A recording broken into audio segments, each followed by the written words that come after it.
So i-transition na po natin, no, sirs and ma'ams. So nabanggit ko nga po, no, para po ipaliwanag pa ang ilang mahalagang reminders at mabigyan po kayo ng idea kung ano ho yung pagdadaanan natin sa kabuuan sa umagang ito. I-transition ko po ang mikropono sa atin pong kasama sa SED, Sir Christopher De Vera. Take it away, sir. Good morning po sa lahat. Thank you po, Sir RJ. Isang mapagpalang umaga para sa ating lahat, ano po, upang maging maayos ang daloy ng ating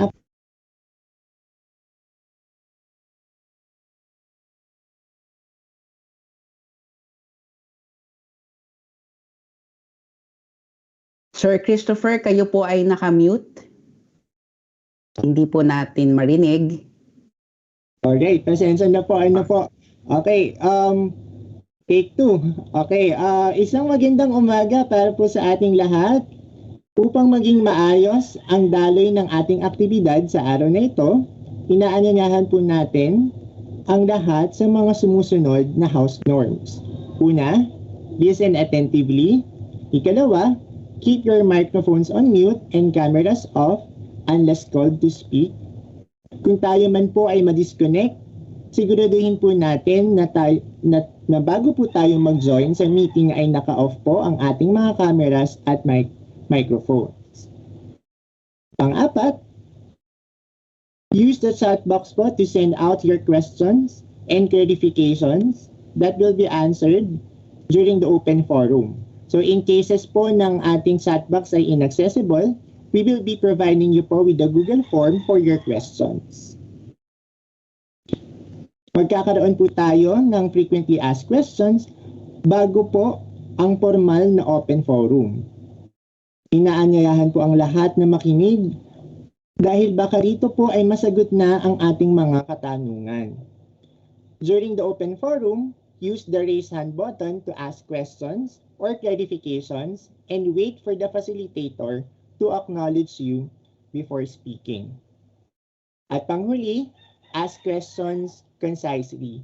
Panatilihin po natin na mag-focus po tayo sa ating mga katanungan po lamang.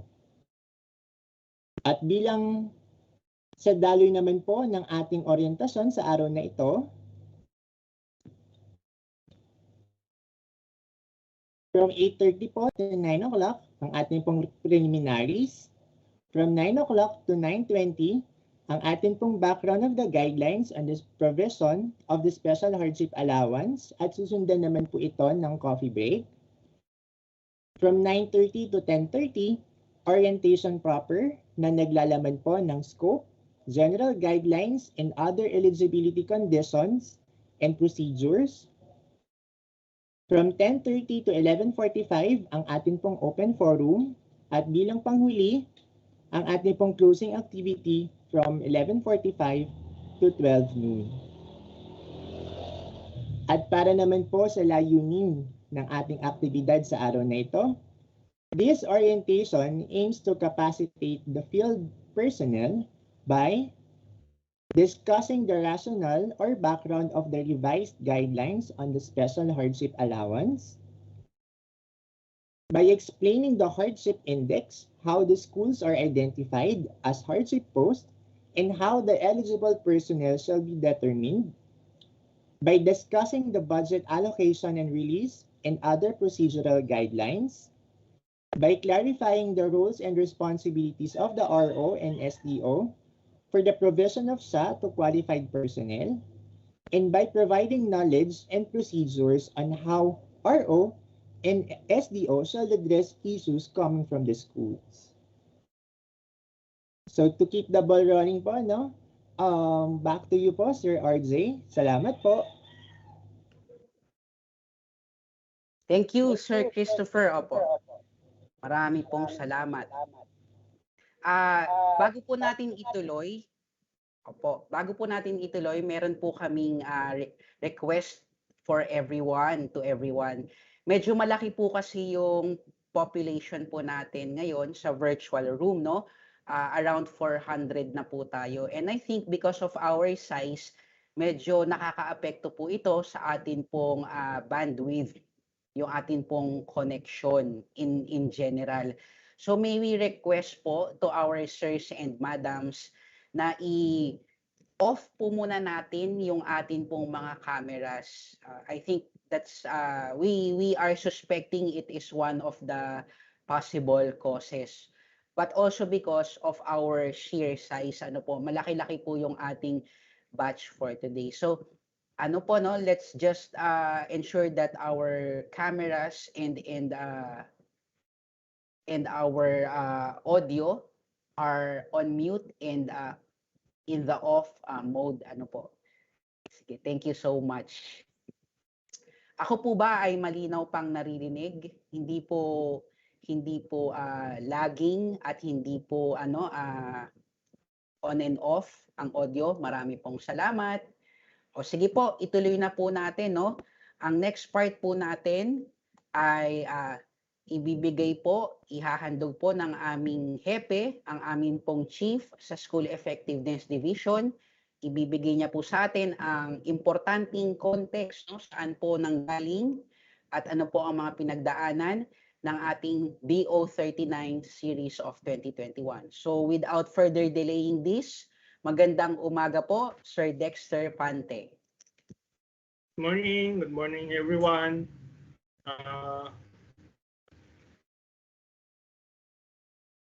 Hello, naririnig po ba ako? Yes, sir. Opo. Yes, sir. Loud and clear, Sir Dexter. So, good morning. I will be presenting to you the context of the DepEd Order 39 and how we came about, how we developed rather the special hardship allowance. Some of you have already heard of it, especially the planning officer and finance, because we had an initial orientation last July. But we also invited here the CID representatives, which will be their first time to hear about this new policy. So let me go on with my presentation.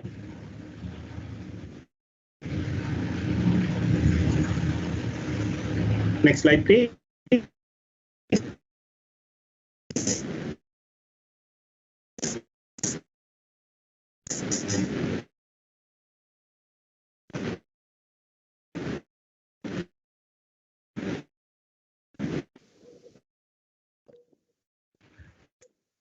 As determined by the state amounts to at least of the teacher's monthly salary under the Republic Act 4670, also known as Magna Carta for Public School Teachers. And from the perspective of DepEd, we see this special hardship allowance as essential mechanism to encourage experienced teachers to remain teaching in hardship post, no? Kasi po yung when we had our monitoring and consultation when we developed this policy, we found out that new teachers are deployed in hardship posts, and after acquiring experience there, they request to be transferred in lowland area or in urban centers where their family is near, no? So it's normal for them because they might their families. So that's we're looking at the special hardship allowance as an incentive for those who are teaching in far-flung area to remain there. Next slide. So before we came into the picture, meaning the BHROD School Effectiveness Division, there was an existing policy in place that guided our field personnel in the implementation of the provision of the Magna Carta. And this guideline was issued by the Department of Budget and Management, and it has the title National Budget Circular 514 Series of 2007. So medyo matagal na rin, no? Almost several years. So this was the prevailing policy When it was given to us, we already observed some challenges in the implementation, and based on the instruction of USIGES, we did the policy review on this. So together with UNICEF, who provided us technical assistance and international consultant, we did a research. This is a research-based policy. So we did a policy review, and we saw that the National Budget Circular 514 provisions are inconsistent with the Magna Carta provisions. So that's why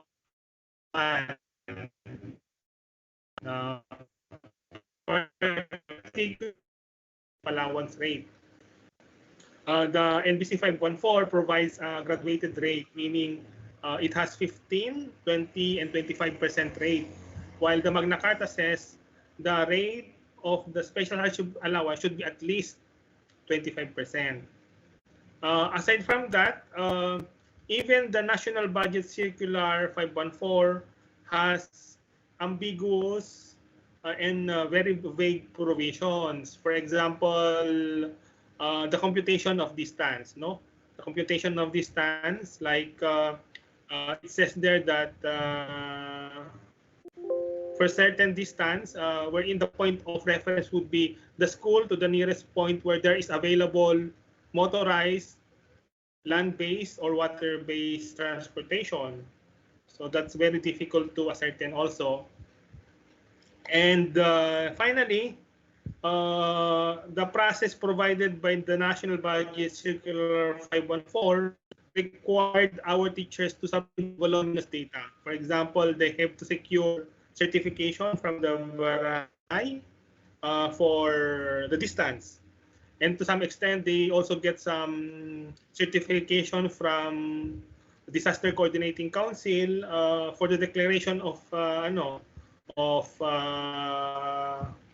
disasters. So, and these documents are submitted to the division office, and it is the division who evaluates these applications. When we had our discussions with teachers in the far-flung area, many of them are not aware of the policy, and it seems to us that only those who are probably close to the urban centers or have access to internet are familiar to this policy.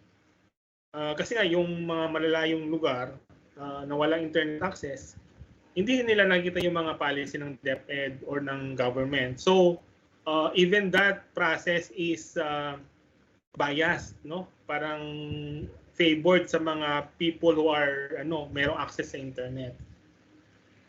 So those are the issues that we discovered when we did the policy review. Next slide. So as mentioned, this is a very long research that was started by DepEd and UNICEF in 2016. I'd like to explain why it took us long, because some of the changes have to be some of the policy changes have to be coordinated with DBM, and as early as 2017, we already have a concrete proposal, but the coordination and the process of explaining to DBM the need for revision and explaining the rationale for the revision and our proposed revision of the policy took a while, and it was accelerated, in fact, during the pandemic, kasi nga it was easier to coordinate kasi work from home na, ganyan. So when we did the study with UNICEF, we did all the steps in research, data collection, consultation with affected people, analysis of the data, and from that review and review of practices, it resulted to the development of a hardship index. Next slide, please. So these are our research findings. No, we would like the hardship index to be an incentive. Sorry, we would like the hardship allowance to be an incentive for teachers or more qualified or experienced teachers to take positions in areas where they are lacking, and to compensate our teachers for the hardship they are facing in terms of danger, difficult to teach, and even cost of living. Next slide. So, in addition to what I have mentioned as our findings, because of also the lack of budget, instead of applying the graduated rate in the NBC 514, yung graduated rate yung 15, 20, and 25, if you apply that, kasi dapat iba-iba yung makuhang di ba? Iba-iba yung makuhang special hardship allowance ng teachers. But when we did the consultation with our teachers and even the reports that we are getting, itong mga reports na to ay signed by the SDS, we saw that hindi na-apply kasi flat rate ang binibigay for everyone, regardless of the base salary. So, yun yung sa mga issue flat rate. Ang reason ay, well, kulang kasi, binibigyan na lang namin lahat na tingin namin ay qualified. So, yun yung mga issue na tingin nila. So, parang wala ring standard way or objective way of measuring it, yung hardship, no? Second is, there were incorrect calculations with mismatches between distance and rate, no? Yung kasi, yung hardship post, merong certain equivalent na distance. So hindi yun nasusunod, no? Hindi yun nasusunod before. And another issue that we found out, it wasn't unclear what days are included in the computation. Included ba yung yung tawag doon, official travel, like for example when the teacher attended the training, is that included in the computation? Merong mga division na nag-apply ng ganon, meron naman hindi. So it wasn't very clear, and there was no follow-up policy issued by DepEd to further clarify the NBC 514. And the fourth one, rate dependent on the teacher level and the distance. So, yan, iba ulit ang interpretation dun sa policy. And the last one, we observed that even non-teaching staff, staff from the division like some EPS, some EPS were receiving special hardship allowance.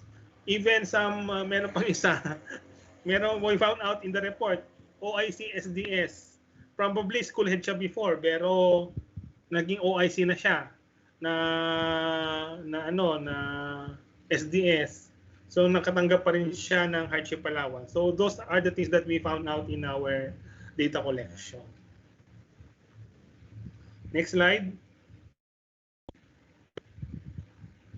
So these were the significant findings. Some teachers are not getting their entitled amounts. Yan. Flat rate kasi binibigay, hindi na flat rate ang binibigay sa lahat na nag-apply na, pero hindi natatanggap dahil flat rate lahat. Hindi natatanggap ng mga teachers yung tamang allowance na sinasabi ng batas na 25%, no? And second one, yung process kasi of evaluation was delegated to division office. It was very difficult to make objective assessment kung pare-pareho yung evaluation nila ng mga documents, no? So that leads to the issue of transparency, which limits oversight and financial accountability. The third one, heavy workload for division offices to build and maintain worksheets. Yun nga po, sinasubmit sa division offices yung mga documents, no? And yung volume noon ay additional workload for the division office, like kailangan mo silang magkaroon ng storage area, kailangan mong i-maintain yung mga worksheets. So that's it, no? And sometimes it was easy to make mistakes and difficult to update when transport to school is improved, no? Hindi ganun tayo mabilis mag-update ng ating mga data. Next slide.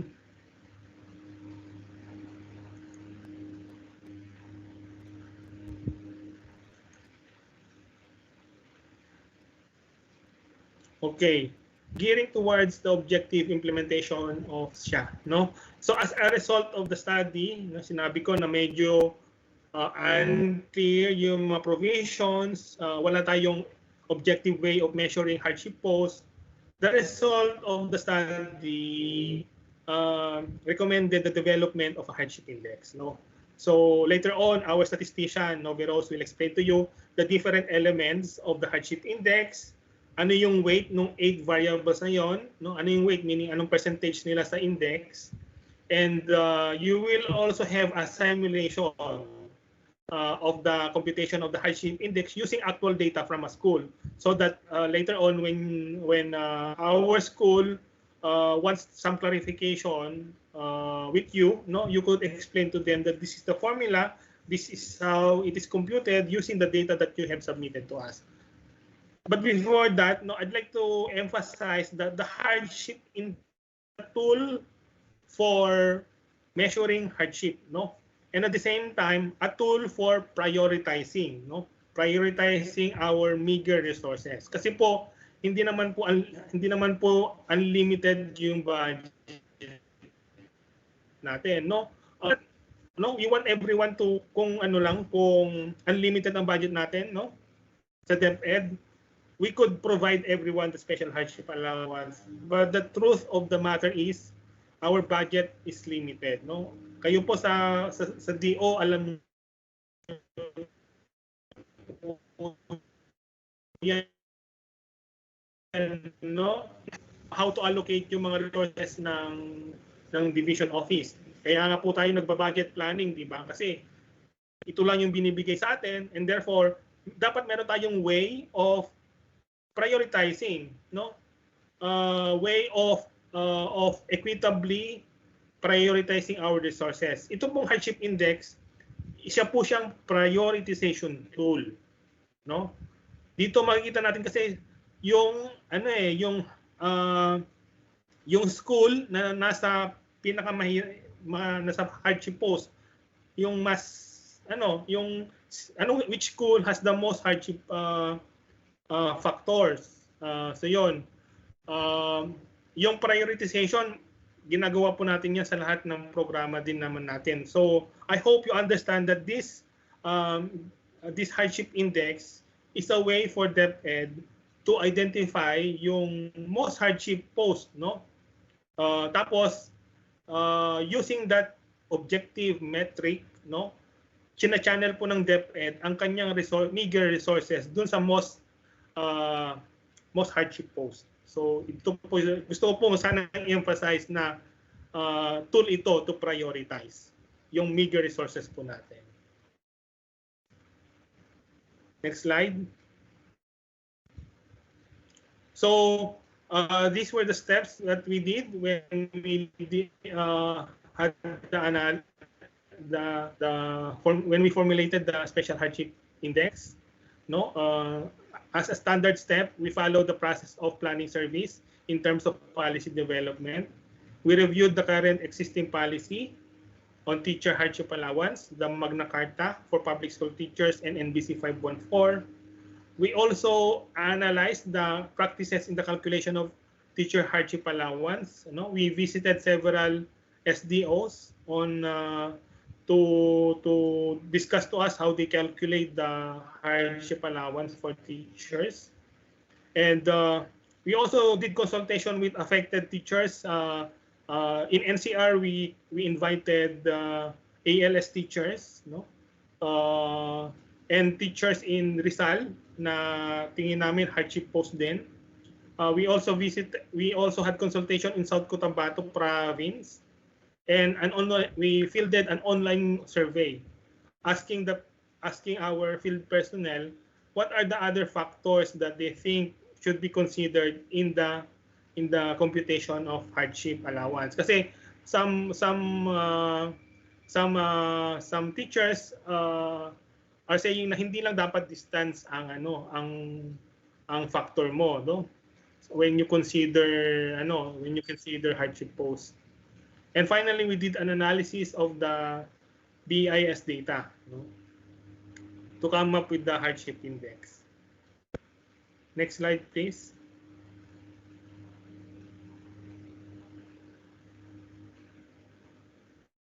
Okay. So, at this point, gusto ko lang pong i-emphasize, no? Ganito po yung budget natin for the last mula nung inabutan namin to, budget natin ay 2.1 billion. 2016, baka ano pa nga, on a earlier date pa yung 2.1 eh. So, since 2016 nung hinawakan po namin ang budget, ang special hardship allowance, ang budget po natin ay 2.1 billion, no? Pero ilang beses na pong tumaas ang sahod ng mga teachers natin. No? Tumaas na yung sahod ng mga teachers. Siyempre, merong effect yan sa sa total budget na ibibigay natin. Tapos yung old formula po na nasa NBC 514, gumagamit siya ng graduated rate 15, 20, 25. So, nai-stretch niya yung 2.1 billion. Nai-stretch niya, meaning para mas marami niya nabibigyan. Pero ngayon po, ginawa nating flat rate na 25%. Gusto ko lang po i-point out yung obvious na combining yung the fact na tumaas ang sahod ng teachers, tinaas natin yung rate based sa law, yung obvious fact po ay yung 2.1 billion ay talagang kukulangin. Kaya kailangan mag-prioritize ng DepEd. No? So kaya po gumagamit tayo ng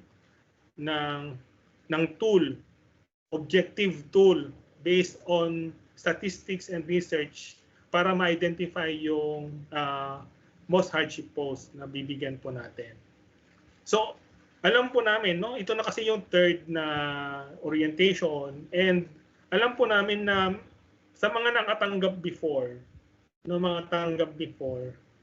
hindi na nakatanggap ngayon, masakit kasi sila yung nakatanggap, no? Masakit sa kalooban kasi financial matter po yan financial matter. Na very close to them, apektuhan ng kanilang quality of life kasi baka na-budget na nila yan. Pwedeng pambayad sa mga sa mga necessities nila. So nararamdaman po namin yon. Pero kailangan din po natin tayo dito sa central office. Ang perspective naman po natin ay very limited ang budget natin. Dapat we have to use the resources to where they are needed most. No? Use our resources, meager resources, to where they are needed most. So ito po yung gusto ko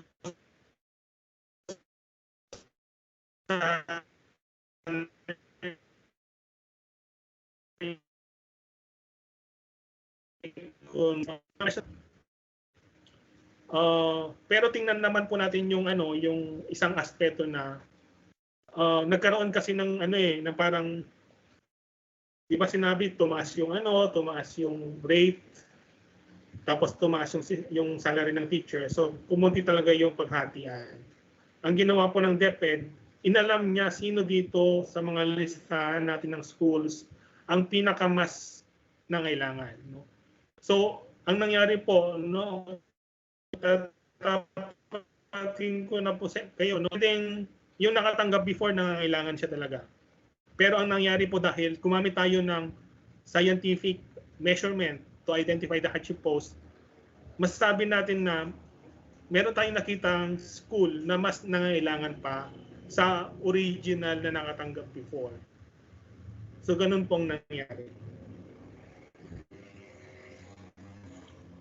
So with that, saan tulungan po kami i-convey yun, no? Masakit sa nakatanggap before. Masakit yan. Actually, ang tingin ko ang most severely affected po dyan,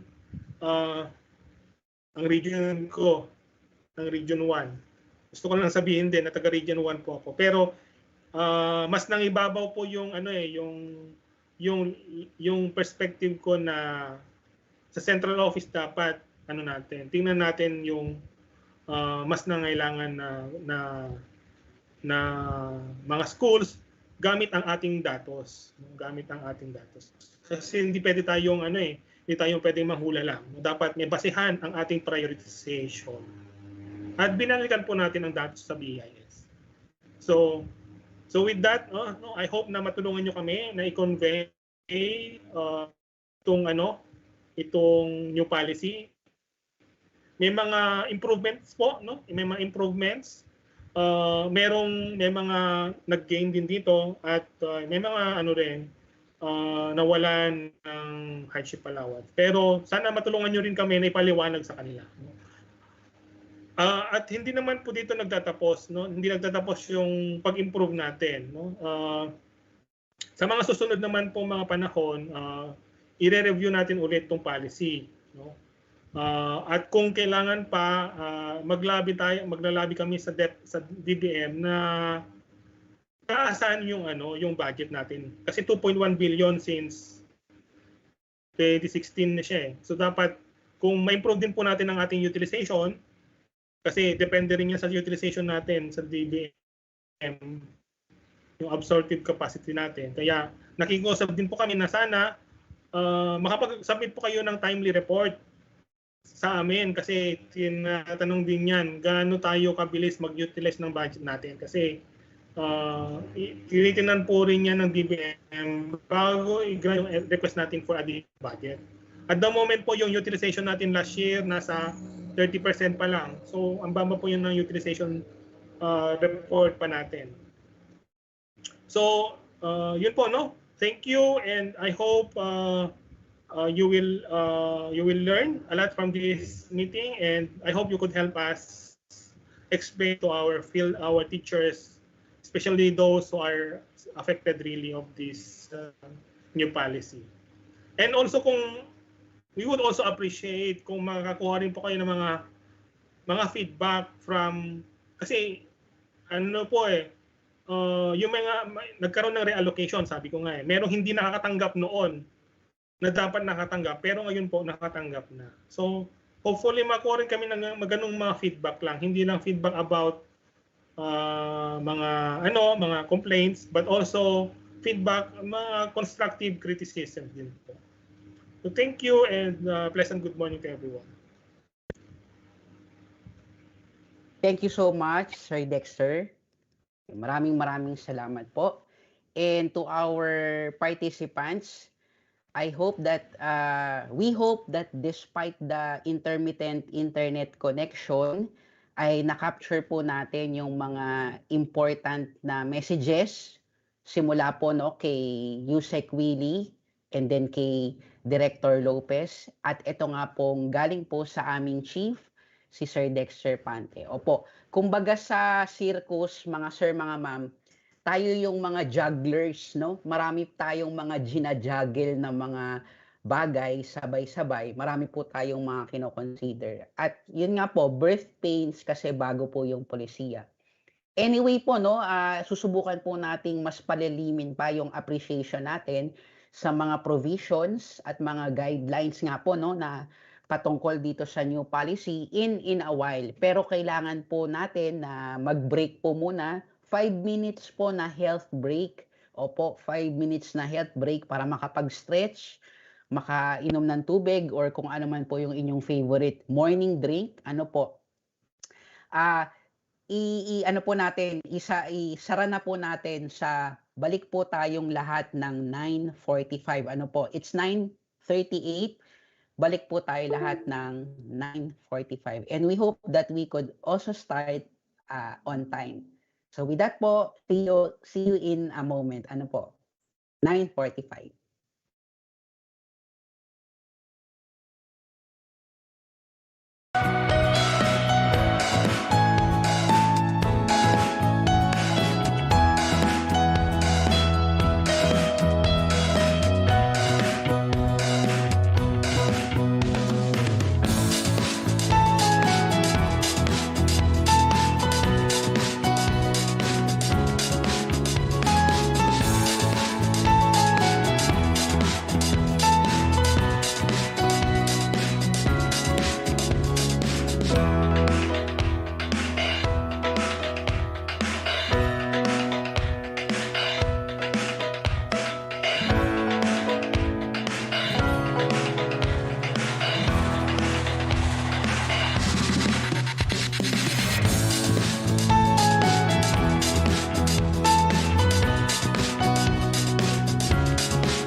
workstations, ayun po, very proactive, nag-thumbs up na po. Ibig sabihin ay nakabalik na po tayo sa ating mga workstations.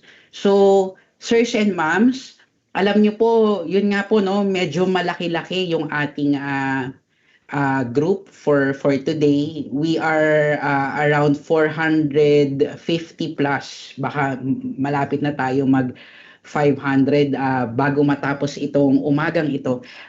Request lang din po namin for documentation. Sana po hindi po natin makaligtaan na mag-attendance. Ano po, nakapaskil naman po sa harap natin yung link para po sa ating online attendance. So please make sure that before this morning ends, kayo po ay makapag-attendance. Importante po para sa inyo at para din po sa amin na masagutan po natin ang online attendance.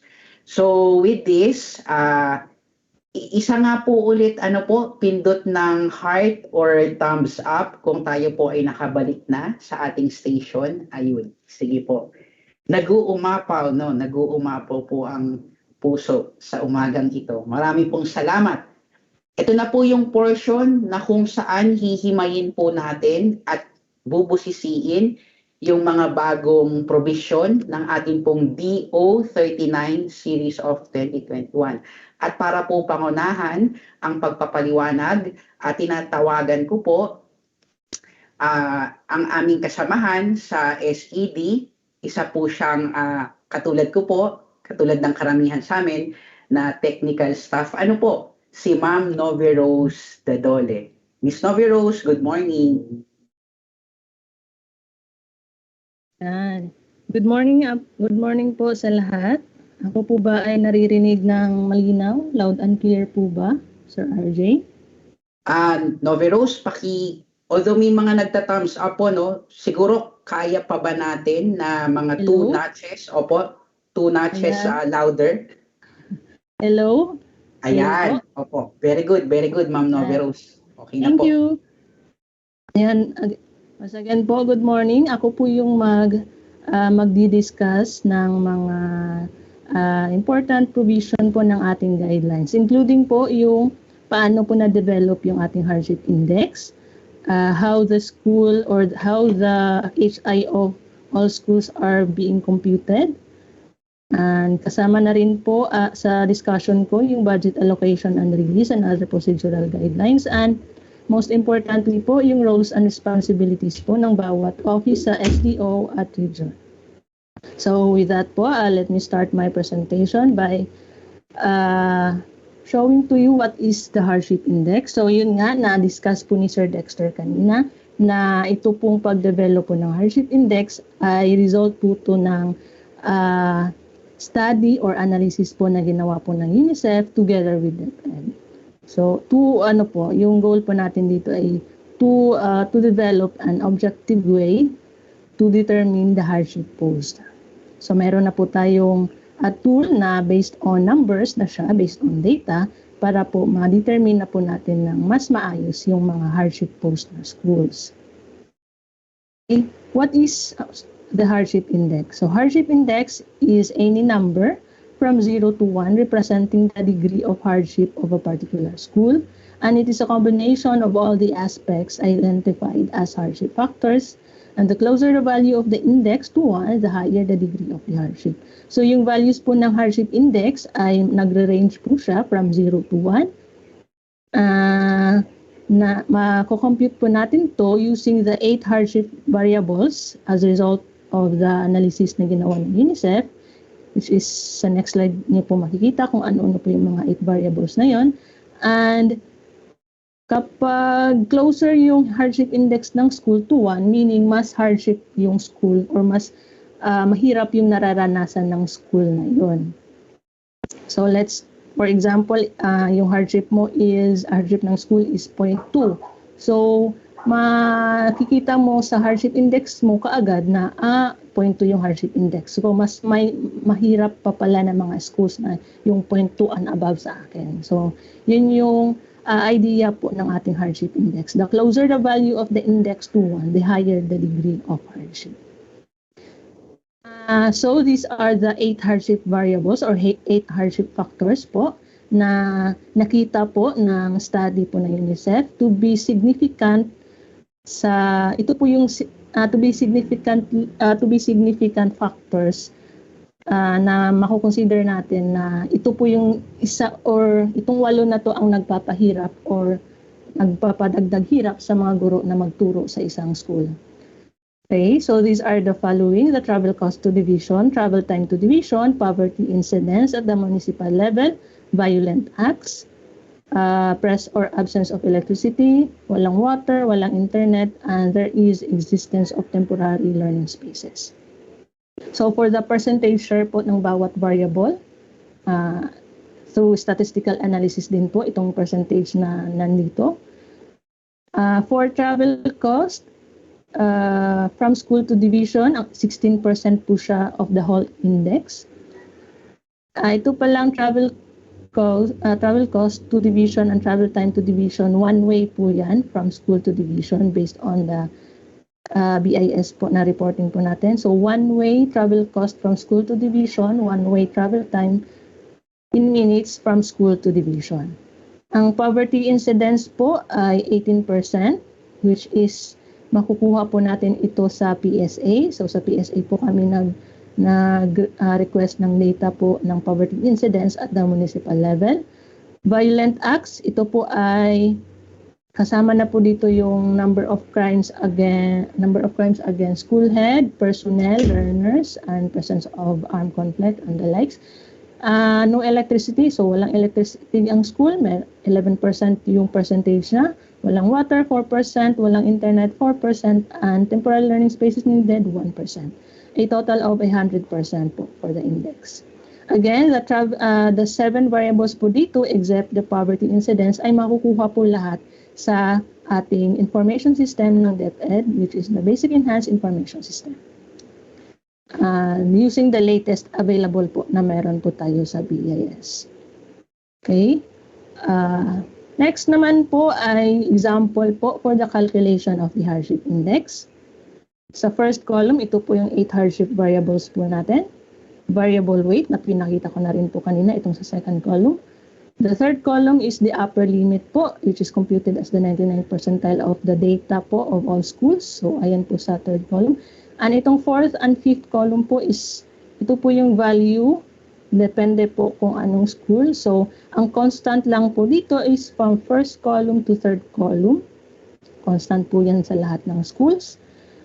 To compute for the hardship index of this particular school, let's say this school, ang travel cost niya is 591 pesos.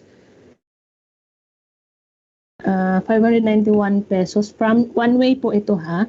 591 pesos.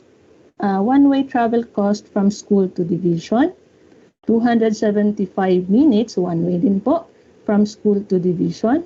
Poverty incidence at the municipal level per PSA data ay 31.38 po, kung saan po yung school located. Violent act po ng school ay nag-report po sila na merong isa.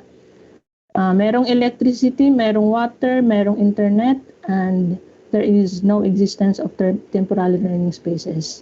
So for these last four variables, pag 0 po ang nakalagay dyan, meaning meron po silang ganitong variable, merong electricity, merong water, merong internet. Pero pag 1 po, meaning wala po.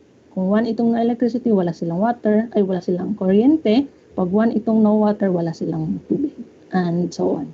So, using the values po of these 8 variables, i-compute na natin yung index weight per variable. Okay, let's start with the travel cost. Mako-compute yung index weight per variable by using this formula. Sa baba po nakalagay, weight equals value, which is dito sa fourth column. Value ng per variable po iyan, over the upper limit, 99th percentile, times the variable weight, which is 16% for travel cost.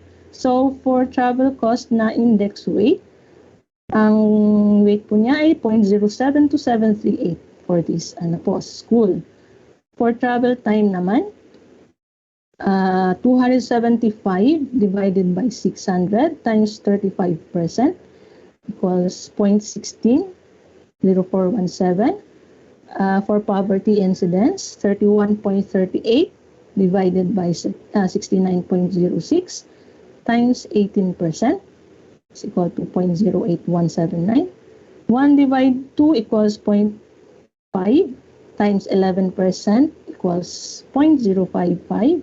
Since 000 tong last four variables, automatic po na 0 po yung percentage nila.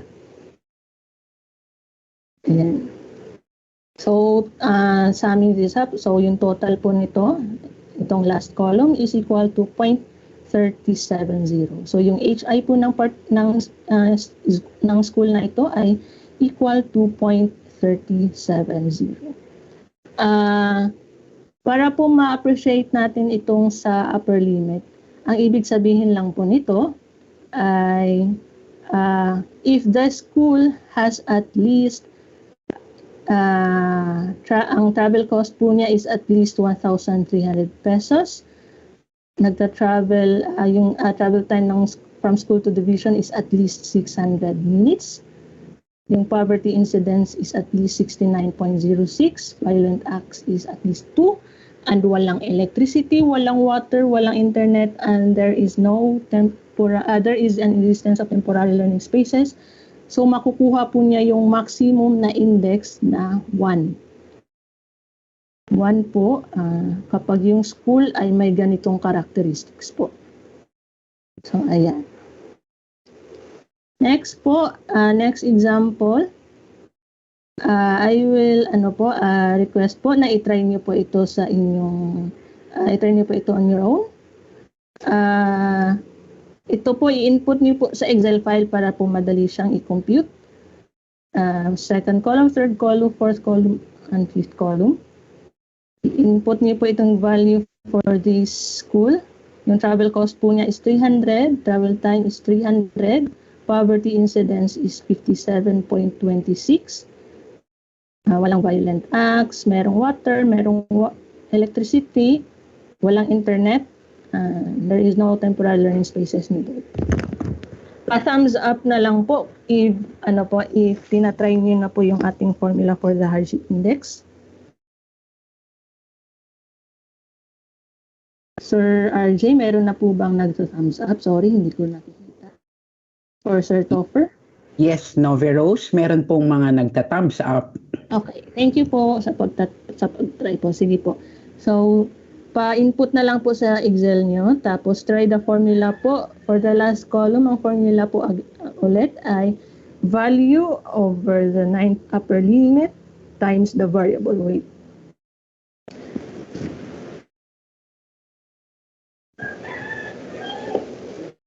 Ayan. Try po natin para po mas maganda po kasi na i-try po yung formula para po mas maintindihan po natin yung formula.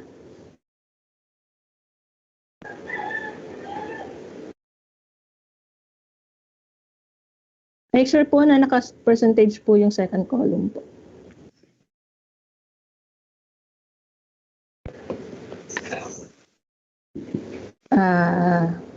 Mga 1 minute to try the formula po.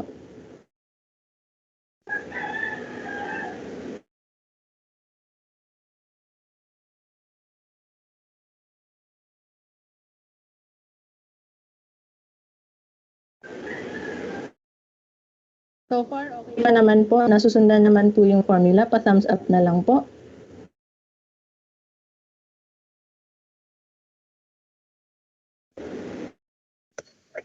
Okay po sila, nakakasunod po sila, Noveros. Thank you. So, ayan.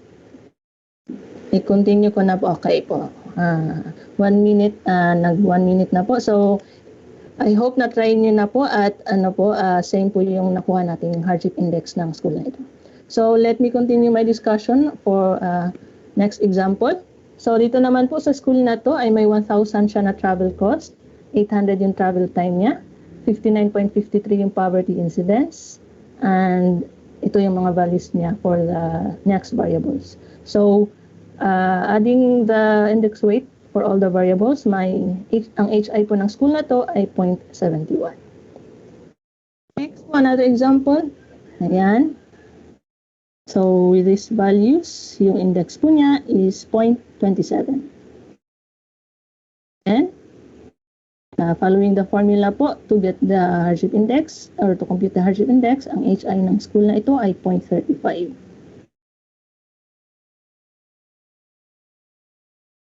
Okay? Para po makita natin kung na yung HI po ay nagbavari po siya depende on the values ng mga variables. So, itong last example at itong second to the last ay same sila ng value sa lahat except sa no water at temporary learning spaces needed na variables. So, dalawa yung magkaiba sa kanila.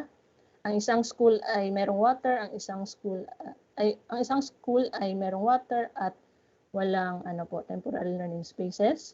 While the next example for the school ay yung kanina po merong water at no need ng temporary learning spaces. Tapos itong next example ay walang water. So 1 na po siya dyan. There is an existence of temporary learning spaces. So 1. So as you can see po, 0.35 po yung index ng school na almost the same characteristics sa isang school. Nagkaiba lang sa dalawang variables. Ang HI nitong isa ay 0.40. So, sobrang 0.05 yung difference nila. Ayan.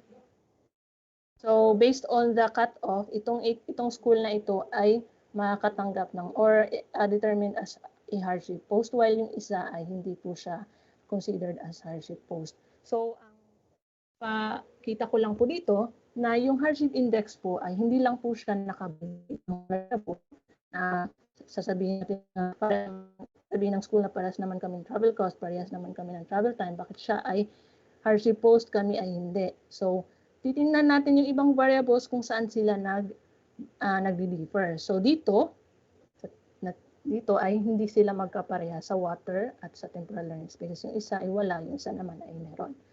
So, again, ang HI natin covers all these 8 variables para masabi natin na hardship post yung isang school. Okay? Pero pag sinabi naman ng school na, yes, we all have the same values for these 8 hardship factors. Ayan. Parehas daw sila, wala internet, wala electricity, walang water. Pero sa list ng hardship post na nasa Annex A po natin, sa DO39, ay hindi sila naisama. Yung isa lang ang naisama. Kahit parehas sila ng characteristics or values ng lahat ng variables. So, ang ibig sabihin lang po niyan ay it's either si School A na nandun sa list or si School B na nawala sa list, it's either po sa kanila ang may mali na entry sa ating BIS. Since itong ang hardship index natin is data-based, nakabase po tayo sa data na in-input ng school sa BIS and dapat validated by the SDO. So since ito po ay at the central office, we are assuming na we are expecting na yung data sa BIS ay accurate and validated. So yun po ang ginamit namin to compute for this hardship index. Again, data ang pinaka-crucial po dito na role po ng school ay pag-input po ng accurate data sa BIS.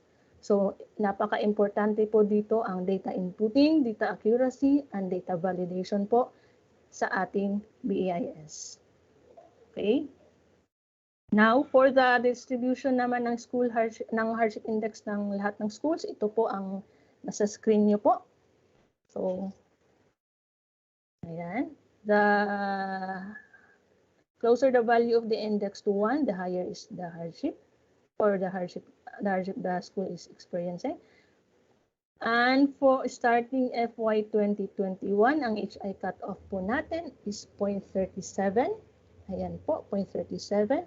So those schools below 0.37, hindi po siya categorized na hardship post o hindi po siya classified as hardship post.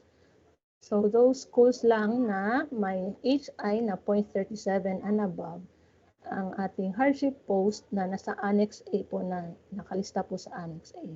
And this will be valid from starting po ngayong fiscal year 2021 until FY 2023. So 3 fiscal years po yung validity po ng ating Annex A. It will be updated po once due for update yung ating HI cutoff and hardship index of all schools. So after FY 2023, i-update po natin yung database natin on the hardship index. So dito rin po makikita na kung ang school mo ay may HI na 0.25. Ayan po. So makikita ng school, 0.25 kami. So kung titingnan yung graph, may mga schools pa pala na mga mas ano pa sa amin, mas mahirap pa sa amin. So ganun po. With this graph, makikita na po natin kung ilan yung schools, kung gaano kadaming schools ang mas mahirap pa compared sa school mo. Next. So with adapting the hardship index, we now have, so yung goal po natin, bakit po natin ginawa ng study ang hardship allowance, nakuha po natin ang goal na meron na po tayong objective way of identifying hardship post, which is nga based doon sa hardship index.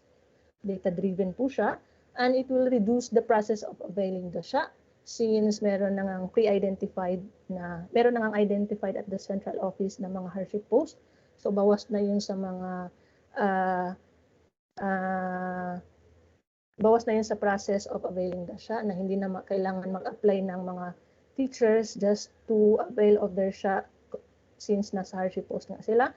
Tapos real-time release of the SHA to teachers. So meron po tayong provision kung na ipapakita ko po later kung kailan po i-release yung hardship allowance ng ating mga teachers. So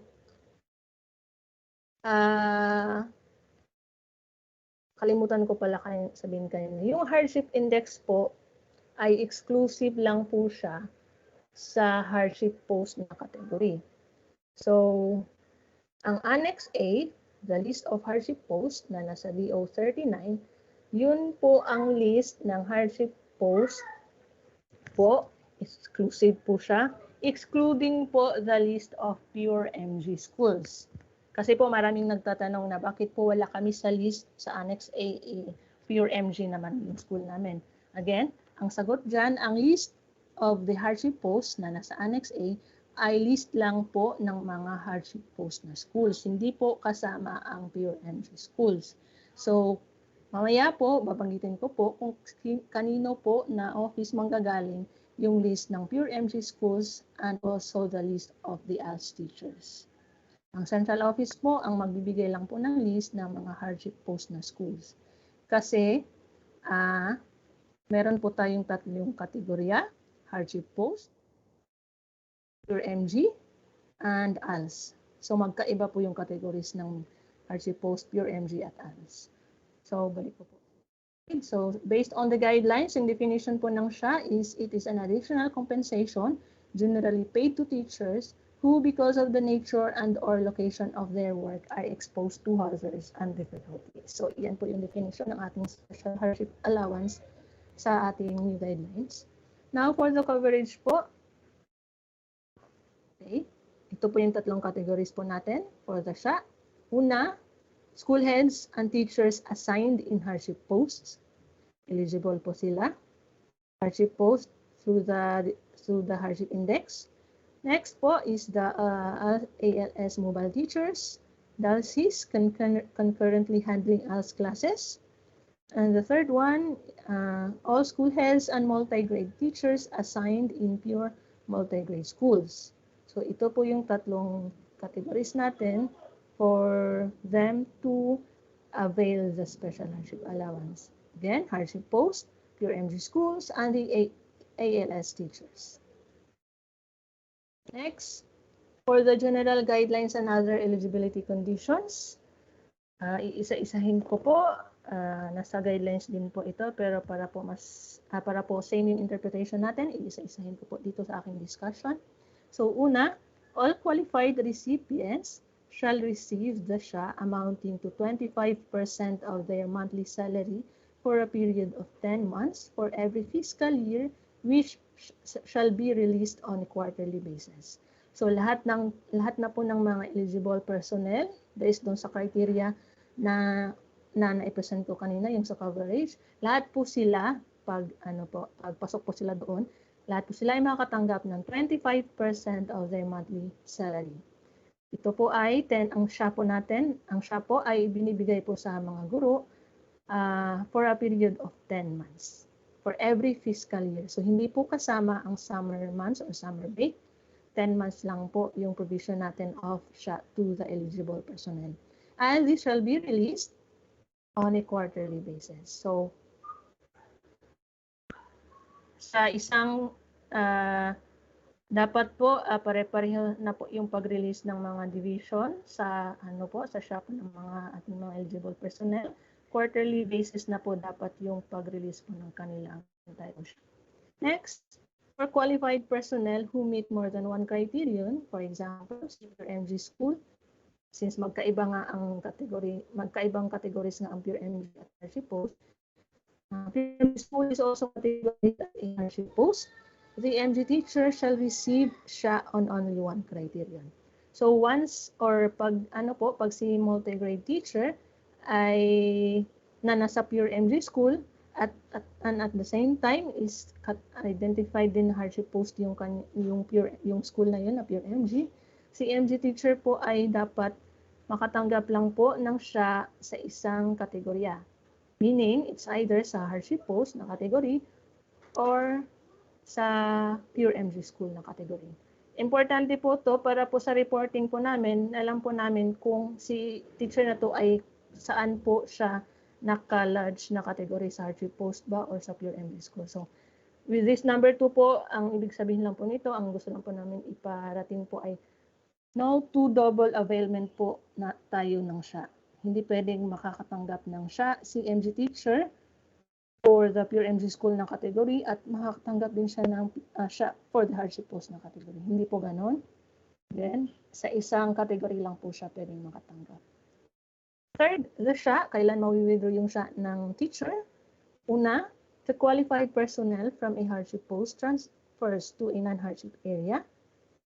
So, once na si teacher po from a hardship post, identified as hardship post yung school niya, ay nag-transfer po sa isang school na hindi na po hardship, mawi-withdraw na po yung kanyang special hardship allowance. So, yung ang computation lang po ng kanyang SHA ay the number of days na nandun siya sa hardship post. Once na lumipat na po siya sa ibang school na hindi hardship, matatanggalan na po siya ng SHA.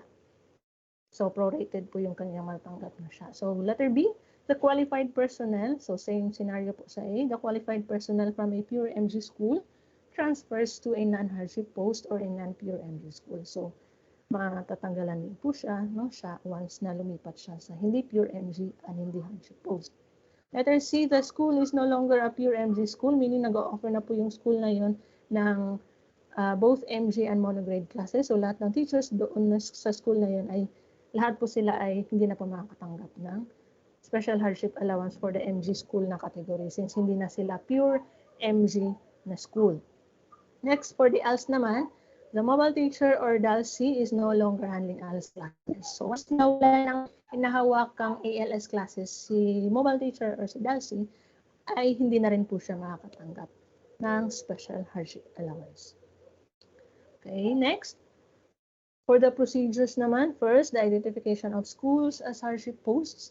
So, na-explain ko na po kanina yung hardship index. Yung hardship index po yung gagamitin as a tool to determine the hardship post na schools using these 8 variables po. Again, 7 of these variables ay sa BIS po natin makukuha. And poverty incidence at the municipal level ay latest data po from the Philippine Statistics Authority.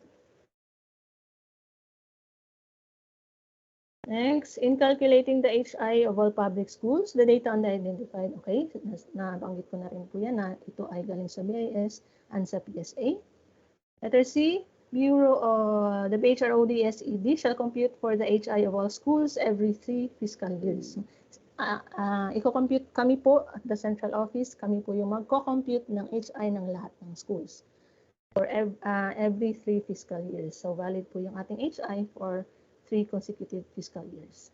Next, under the hardship post category, once na belong po or identified as hardship posting schools, lahat po ng teachers na nasa school na yun ay lahat po sila makakatanggap ng hardship allowance. So starting FY 2021, ang HI po natin, again, is 0.37. So 0.37 and above na HI, ang school na yun ay considered as hardship post, and all teachers, school heads shall be eligible to receive the SHA. So the list of hardship posts ay nasa Annex A po natin sa DepEd Order 39, Series of 2021.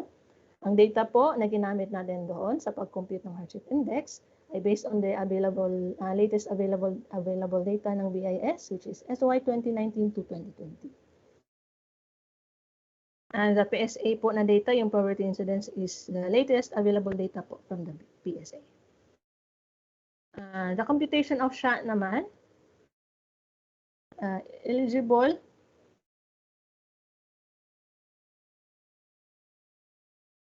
okay po. Sana po nakikinig pa po tayo para ano po, kasi po baka yung mga katanungan niyo po ay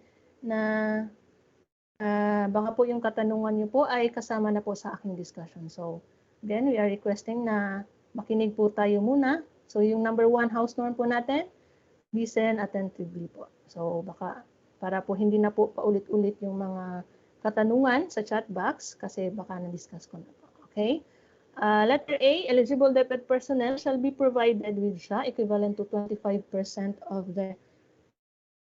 of their monthly salary, monthly basic salary, computation of which shall be reckoned from the first day of their assignment to hardship post or pure MG schools. Ang formula po nito for the computation of the SHA shall be in accordance with the section 5.5 of the DBM DepEd Joint Circular numbered as 1 or JC number 1 series of 2021. So I hope na meron na po kayong kopya nito ng ating JC. So sa mga iba po na wala pa pong copy ay ipoprovide naman po namin itong ang link mamaya kung saan nyo po pwedeng i-download itong mga materials including the slides, the DO natin and the JC and the FAQs. But for the slides and the FAQs ay ihahabol po namin siya i-upload. Lilinisin pa po namin siya based on the questions po na i-raise po ninyo. Okay. The individual SHA amount shall depend on the qualified personnel salary grade level and corresponding step increment as well as the number of actual days the personnel is physically present in the school. So nagbe-base po tayo sa salary ng teacher, yung grade level, yung corresponding step increment, as well as their attendance to the school.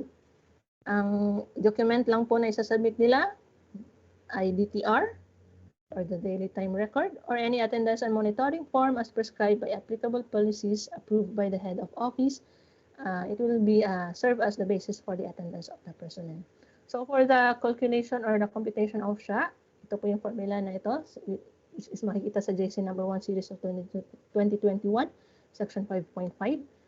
Ayan po, teacher's basic salary times the SHA rate times the attendance rate. So yung attendance po ng teacher ay makakompute po siya na number of days present in a month over the constant 22 days in a month. As per CSC rule, 22 days po yung ating divisor.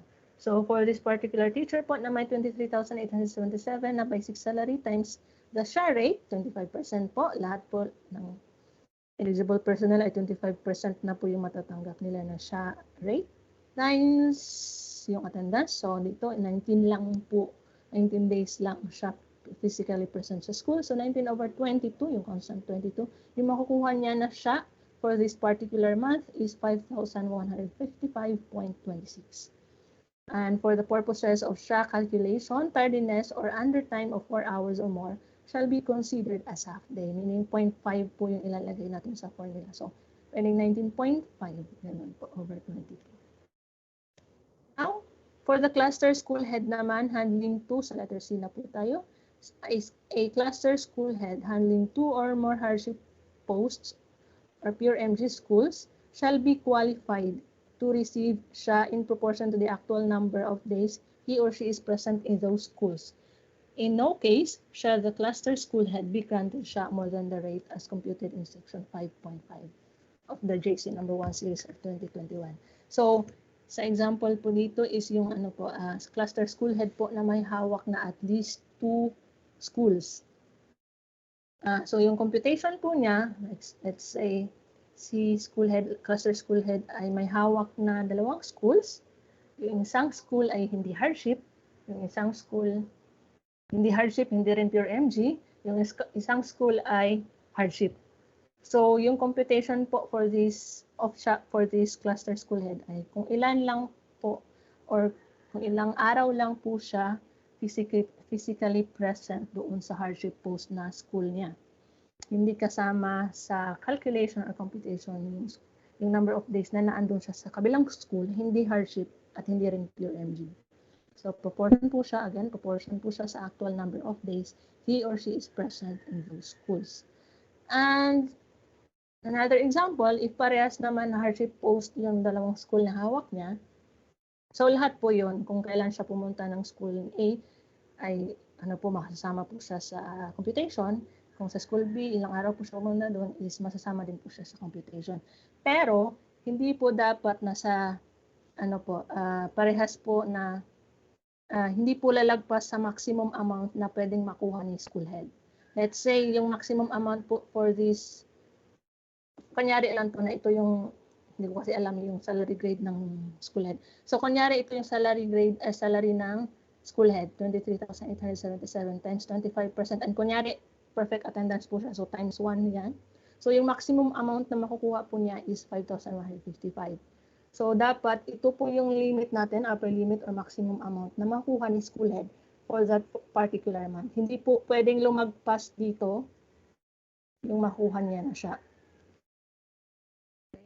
Kasi baka mali ng input na since pumunta sa parehong araw si school head doon sa isang school na hardship post, pumunta din siya sa afternoon naman doon sa kabilang school na hardship post, ay ang makukompute po sasama lang po sa computation na isang araw lang po. Equivalent po for 1 day po yung siya po ni school head. Hindi po pwede na 1 day po for that school, 1 day din po for that school na same day lang naman po na pinuntahan ni school head.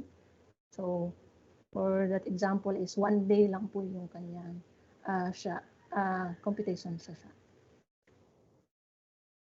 Next is for the budget allocation and release.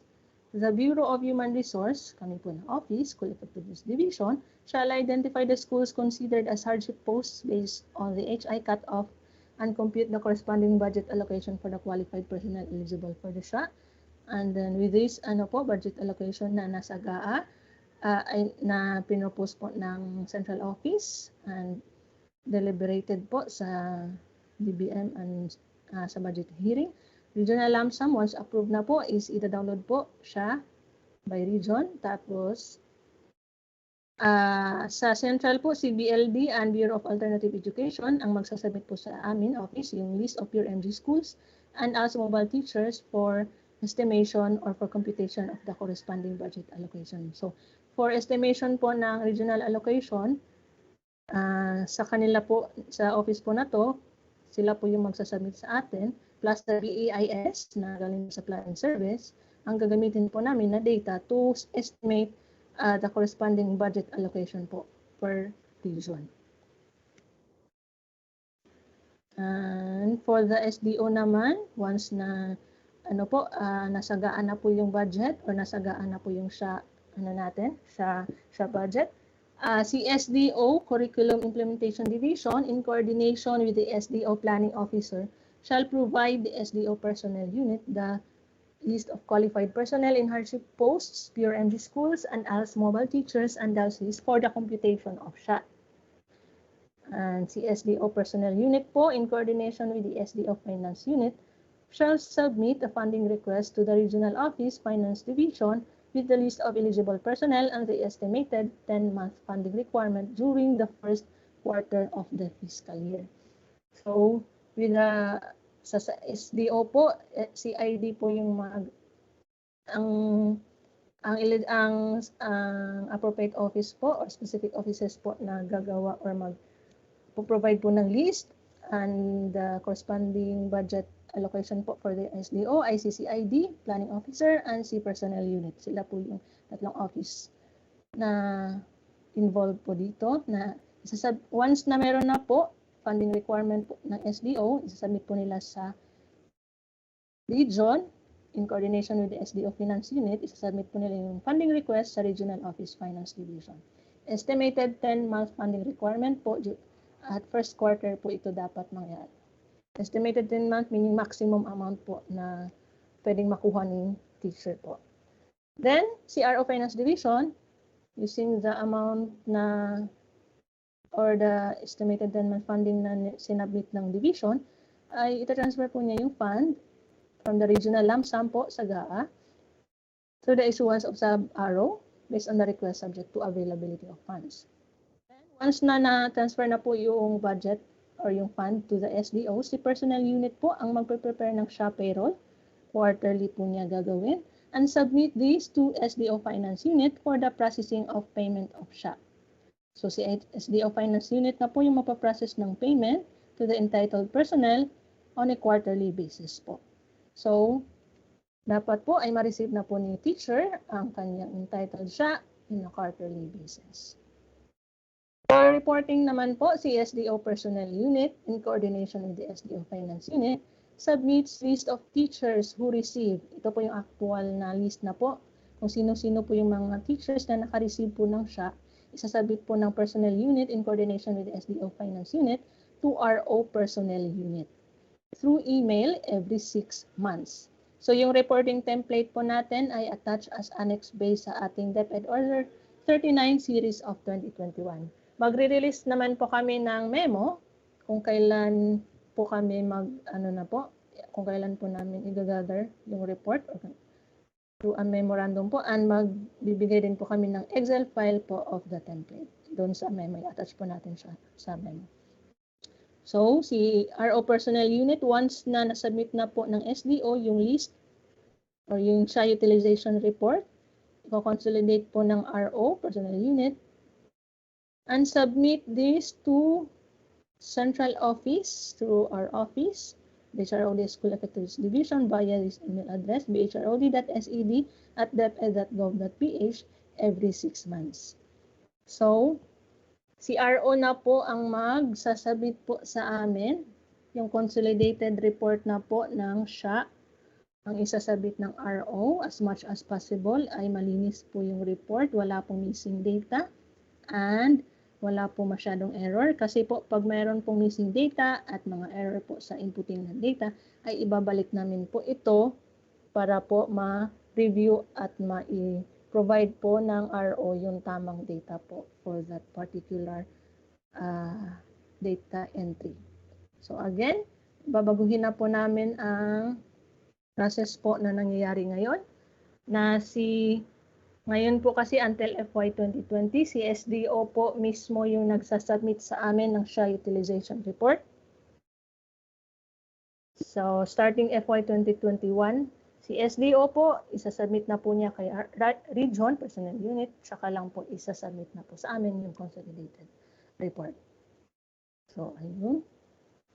For FY 2020 na SHA Utilization Report ay ipapakita po namin sa inyo for Luzon Cluster kung sino-sinong SDO pa po ang hindi pa po nagsasubmit ng report or yung for resubmission, meaning ng for resubmission ay may mga data, may mga mistakes po sa data. So, ipapakita din po namin yan para po kapag submit na po kayo ng inyong SHA Utilization Report for FY 2020. Kasi po, ito pong utilization report, gaya nga po ng nabanggit ni Sir Dexter kanina, ito po yung hinihingi sa atin tuwing budget hearing po para po may evidence tayo, para po may maipakita tayo na kasi po nagre-request tayo ng mataas na budget, yung utilization ay ganito lang. So, we need to have a proof na yung SHA po natin ay kulang na for this school year or for this fiscal year na kailangan madagdagan na po siya. So, ang isa po na material or reference na pwede namin ipakita sa DBM or sa budget hearing ay yung SHA utilization report ng lahat ng regions. So, sana po makapag-submit na po tayo for FY 2020. And for the next fiscal years, timely na po yung pag-submit natin ng report. Next po, for monitoring feedback and technical assistance, BHROD shall continuously gather feedback on the implementation of the SHA policy from all concerned stakeholders may it be online or actual face or the face-to-face na activity gaya like the workshop or meetings or any type of na pwede naming makuha ang feedback ng mga ating mga concerned stakeholders, especially the schools po na na nabigyan po ng SHA. It shall conduct a periodic review of this policy to further enhance its provisions, and effectiveness. A separate communication shall be issued to this effect. So, once na due for update na yung hardship index, magkakandak po ulit ng review, policy review, yung central office, to see na kung yung variables po, yung 8 hardship variables na pinakita ko kanina to determine the hardship post ay relevant pa ba? Or may mga variables na kailangan ng palitan. Tapos, para din ma-update na yung hardship index ng mga schools. So, once na ma-update na po ito, pwede pong may matanggal or may madagdag po na schools. Depende po yan sa kung anong data po meron tayo sa BIS. So, dapat po, pag dumating na po yung time na magkakandak po ulit tayo ng review of the policy and analysis of the data, we are encouraging po or we are requesting na dapat po accurate na po yung data na nasa BIS by that time and validated na po para yung hardship index po natin ay tinatarget na po niya yung tamang for yung schools na talagang nangangailangan. Again, importante po yung ating data inputting and accuracy and validation po. Next, the office is accountable for monitoring the timely payment of SHA to qualified DepEd personnel shall be the personnel units of both the SDO and region. Next, office is accountable for the accuracy of the BIS data and other relevant data such as PRMG and ALS shall be the School Governance and Operations Division or the SGOD and the CAD respectively. Issues concerning inclusion and exclusion of schools or issues such including the inclusion and exclusion of schools is in SHA shall be addressed by these said officers. And to ensure the smooth implementation of the SHA, the SDOs shall conduct orientation at least once a year and provide technical assistance to schools as deemed necessary. So, itong roles and responsibilities po ng SDOs at ROs ay i-discuss ko po again sa next slide. So, next slide na lang po muna natin. Ang DepEd order po natin, itong new guideline, shall take effect starting FY 2021. So, starting FY 2021, NBC po, ang NBC 514 po na ginagamit po natin last years, ay hindi na po natin siya gagamitin starting FY 2021. Ito na pong new guidelines. DO 39 series of 2021 and the Joint Circular number 1 series of 2021. So, mas i-elaborate po ang roles and responsibilities ng schools, SDOs, ROs, and CO dito sa ating new guidelines. Isa-isahin po natin. First po, yung identification of the hardship post schools. Magmumula po yung data po sa school. So, si school, yung responsibility po niya para po correct po yung pag-compute ng HI po ng school niya, ay dapat po si school ay mag-submit ng accurate data sa BIS. Ayan po. Kasi sa school mag-start yung ating data analysis po. So data inputting, si school submits accurate data in the BIS. Then si SDO validates and ensures the accuracy of the data submitted by the schools.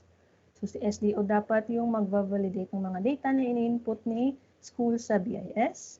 Then si region, since si SDO yung mag-validate, si region naman yung mag-i-ensure na valid yung data na nasa BIS. Once all of these data accurate na siya from the school, validated na siya ng SDO, and na-ensure na ng region na valid yung data, ito po ang data na ginamit or gagamitin for the next cycle po for the computation of the hardship index. So, si Central Office po ang mag-identify ng hardship post na schools through the hardship index computed computed using the data in the BIS submitted by the schools and validated by the SDO. And kami rin po yung mag-update ng hardship index and the list of hardship posts every 3 fiscal years. So, sana po by this time is confident na po tayo sa ating data sa BIS para po pag nag-update na po kami, kasi nga latest available data yung gagamitin namin, pag nag-update na po kami ay accurate na po yung data na gagamitin namin at correct na po yung SHA ng bawat schools.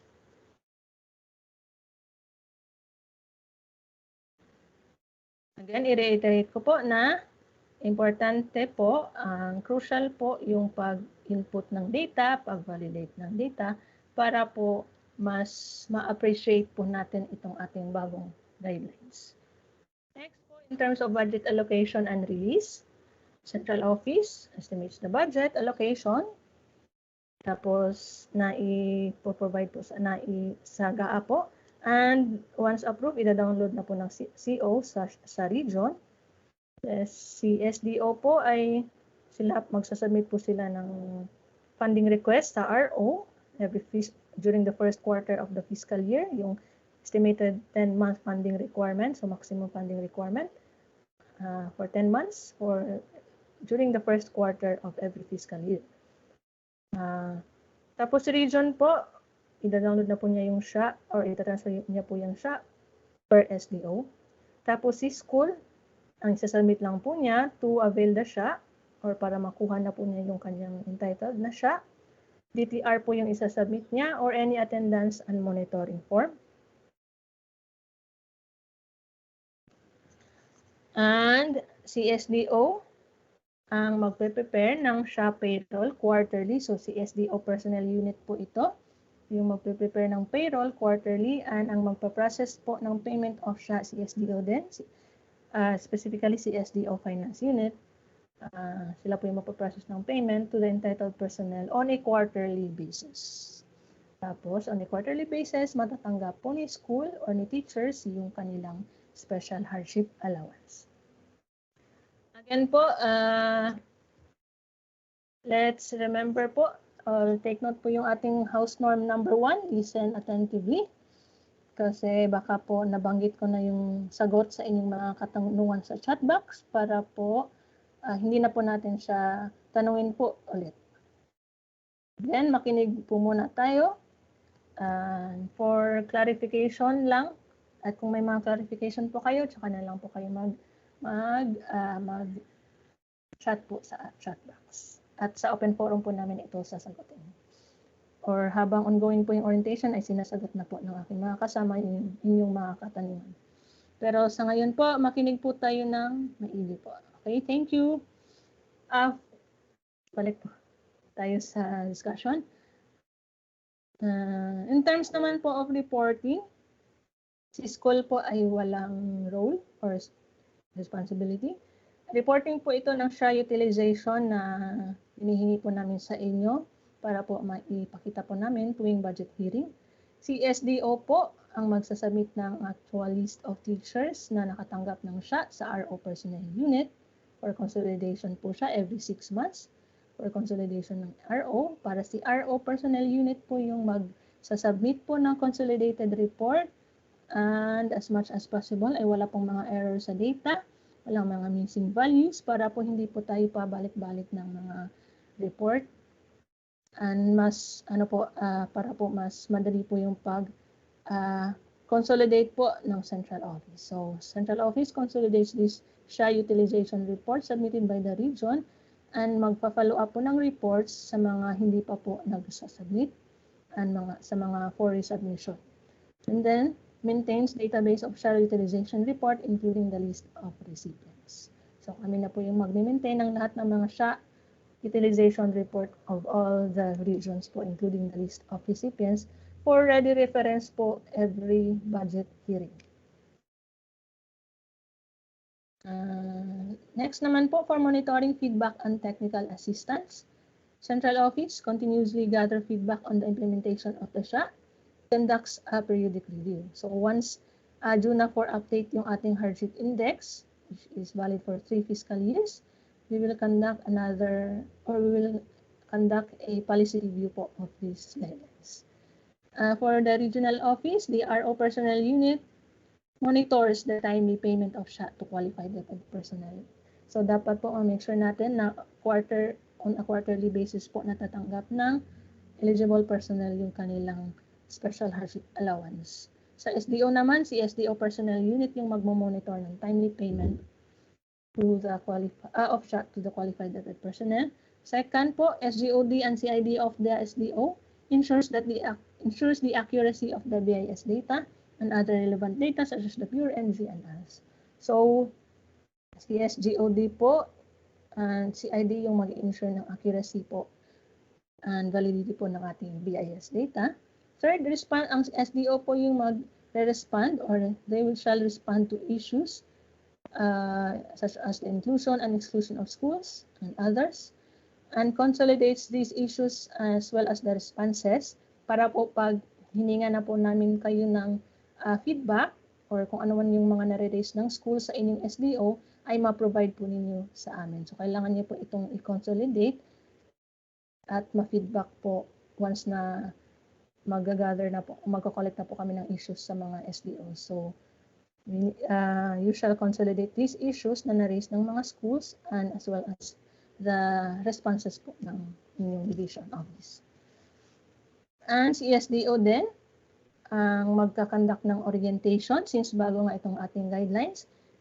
You shall conduct orientation po para po equip or fully informed na po yung ating mga schools sa ating bagong guidelines on the special hardship allowance, especially po on the determination of the hardship post using the hardship index and the other eligibility criteria po for SHA na dapat po ma-inform sila na hindi lang po hardship post yung eligible po for the SHA. Meron pong tatlong kategorya, hardship post, pure MG, and ALS teachers. And number 5, provides technical assistance to schools as deemed necessary. And for the schools naman, once na magkakandak na kami ng periodic review or policy review ng ating guidelines, they shall provide feedback by accomplishing, kung online po, accomplishing online feedback form or by attending workshops na ikakandak po namin later after 3 fiscal years. Ayan, so yan po. Kasi mas ang school po yung pinaka-target po namin na participants for the policy review together with the SDO and region. Okay, now, na-explain ko na po yung roles and responsibilities ng bawat governance level. Now, for the next slides po, before I end my discussion, ito lang po ay ipapakita ko sa inyo yung salient points or the policy highlights po ng ating guideline. So, yun nga, yung hardship index takes into account 8 hardship factors that were identified as significantly affecting delivery of basic education services at the school level. All school heads and teachers whose school's hardship index is equal to or greater than the HI cutoff are qualified to receive the SHA. So, to determine the hardship post, ay ginamit na po natin ang hardship index using the 8 variables na nasa using the 8 hardship factors. Ang 7 dito ay makukuha sa BIS. Ang isang variable for the poverty incidence at the municipal level ay sa PSA po manggagaling. And yung second, lahat po ng school heads and teachers are automatically recipient po ng hardship allowance once na yung school po nila ay determined as hardship post. Wala pong maiiwan na guro once na nasa hardship post po siya. Lahat po sila ay makakatanggap, school heads and teachers. Next, schools considered as hardship post will be done at the central office. So kami po yung magde-determine ng mga hardship post ng mga schools using the hardship index. And all others, the MG teachers, assigned in pure MG and mobile teachers and LCs concurrently handling ALS classes ay automatic na rin po na makakatanggap ng special hardship allowance. Anong magpo-provide po ng list ng pure MG schools and ALS coordinators, as well as the eligible personnel po. Kasi po sa central office school po yung ipoprovide namin yung hardship post school. So yung eligible personnel for pure MG, ALS, and hardship post ay CSDO po yung magpo-provide, yung actual list of personnel. And once si school or si teacher or si school head ay eligible po for the SHA, ang isasubmit po niya ay ang kanyang DTR or the daily time record or any attendance and monitoring form na approved po by the head of office. So ito po yung magiging basihan po ng kanyang attendance po for the sa school. Next, 25% SHA rate na po sa lahat ng mga eligible. So flat rate na po, 25%. In accordance with the Magna Carta for Public School Teachers na 25% po yung matatanggap ng mga teachers po or eligible personnel. And for the multigrade schools, only multigrade teachers from pure MG schools shall be qualified to receive SHA. So once hindi po pure MG yung school, meaning meron pong multigrade, meron naman at the same time merong monograde, hindi po sila considered na pure MG, so hindi po sila qualified to receive the SHA. Next, no more scaling of SHA rate. Ito naman po for us, since flat rate na nga, no more scaling na rin po for pure MG and number of learning levels handled by the ALS teachers.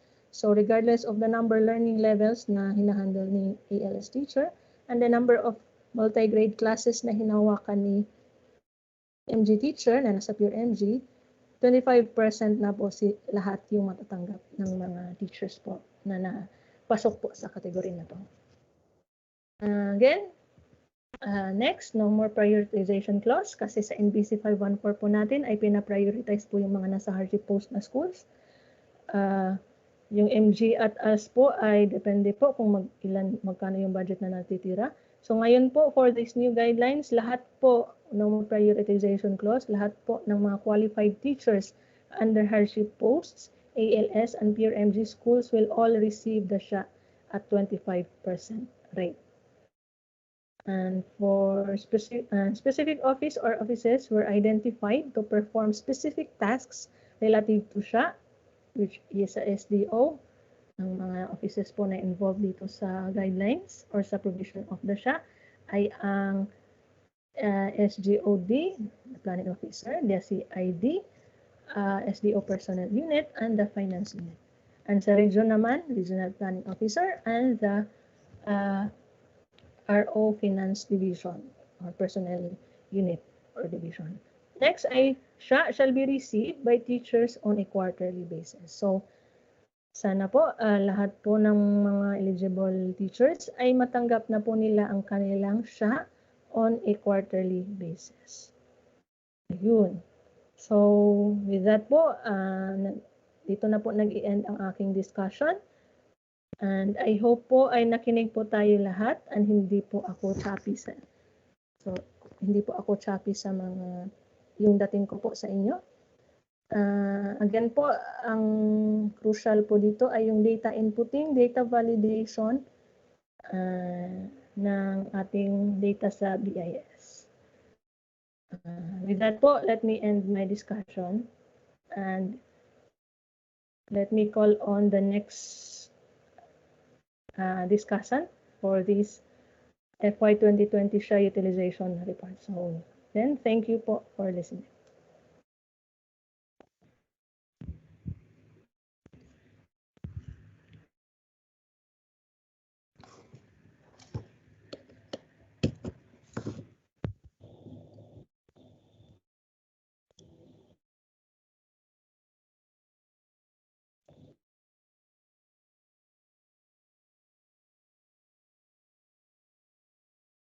Thank you so much, Miss Nove.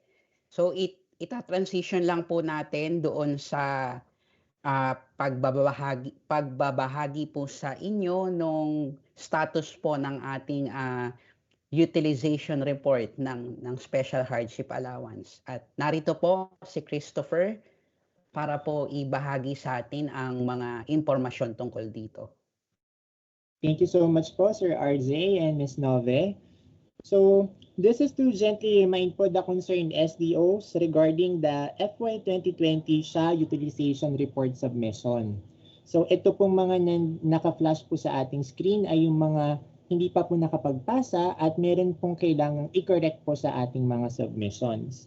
So, a remark of resubmission means that some entries in your report needs review or clarification.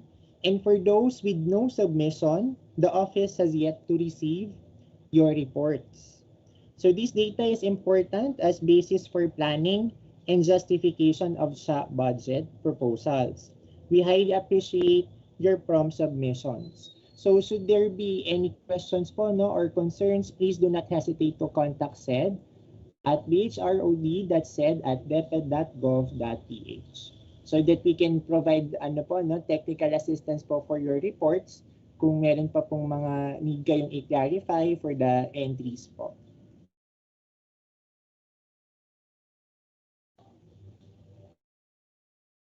Next slide po for the NCR.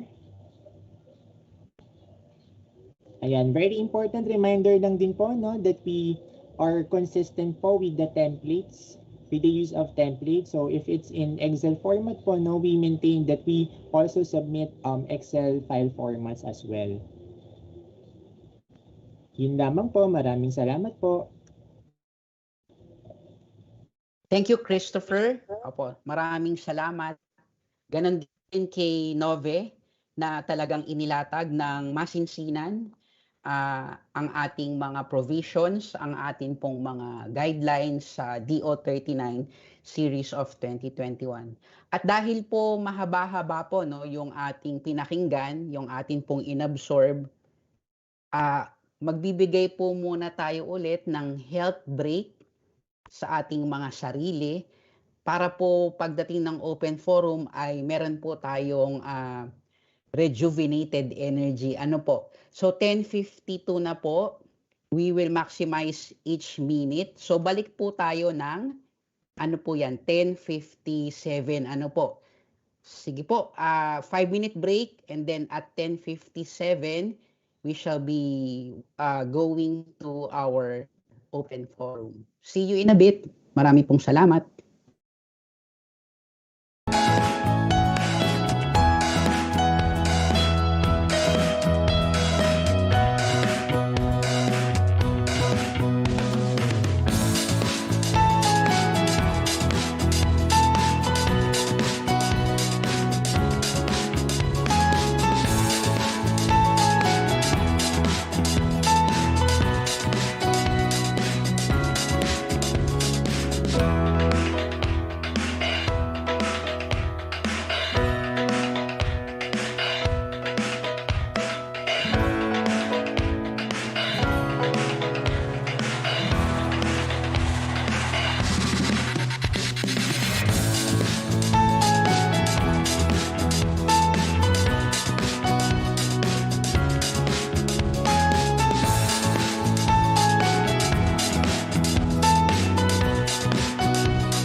Patingin po nga ng ano po, mga thumbs up kung tayo po ay nakabalik na sa ating mga workstations. Ayun, marami pong salamat. Okay. Mukhang hindi na po tayo nag-health break, ano po, parang nag-stay na lang po tayo sa ating workstations. Anyway po, that only shows our dedication po sa larangan ng responsibility at trabaho. So, yaman din po lamang na tayo po ay magpo-proceed sa open forum, talagang simulan na nga po natin. Ano po? So, a bit of, again, reminders. Muli po, we are requesting na tayo po ay makapag-attendance as soon as possible.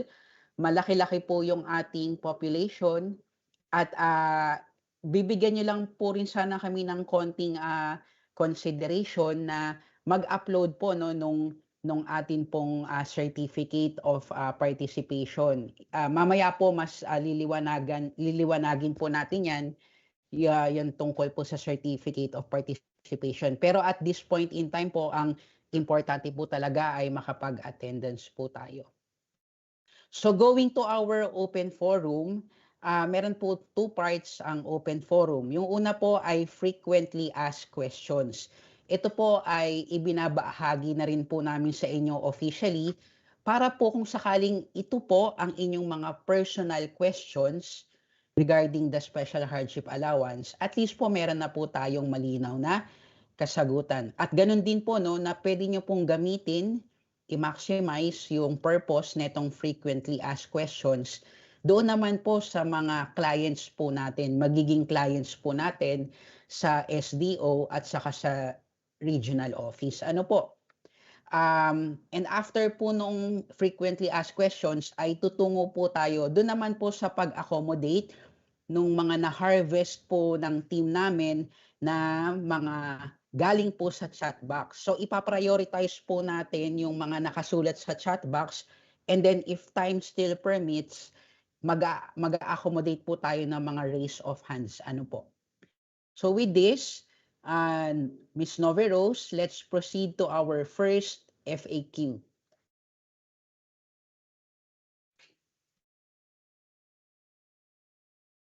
Ito po ay mga frequently asked questions, mga na po natin na anticipate and at the same time na encounter. So ibinabahagi po ng aming opisina para po sa consumption nating lahat. Okay, so first question. What is the hardship index o yung HI? The hardship index refers to any number from 0 to 1 representing degree of hardship of a particular school, combining all the aspects identified as hardship factors. Time and cost of transportation from school to school's division office, human violence, availability of temporary learning spaces, level of poverty, availability of basic amenities, example given, telecommunication, water, and electricity services. The closer the value of the HI to 1, the higher the degree of difficulty of the school situation. Hardship index cutoff is determined by DepEd.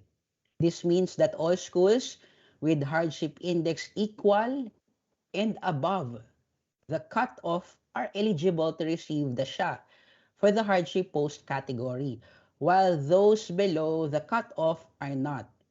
Starting fiscal year 2021, the HI cutoff is 0.37 and is valid for 3 fiscal years. Ano po? Next question. What is the basis of the 0.37 threshold? The hardship index cutoff was deliberated and approved by the EXECOM and DBM. The HI uses the principle of equity effect, using the EBIS data and computed through a research-based formula. Next, please. What are the advantages of the new guidelines? We have several. In the new guidelines, the hardship index shall be the basis for identifying hardship schools, which shall be done at DepEd Central Office, applying statistical technique.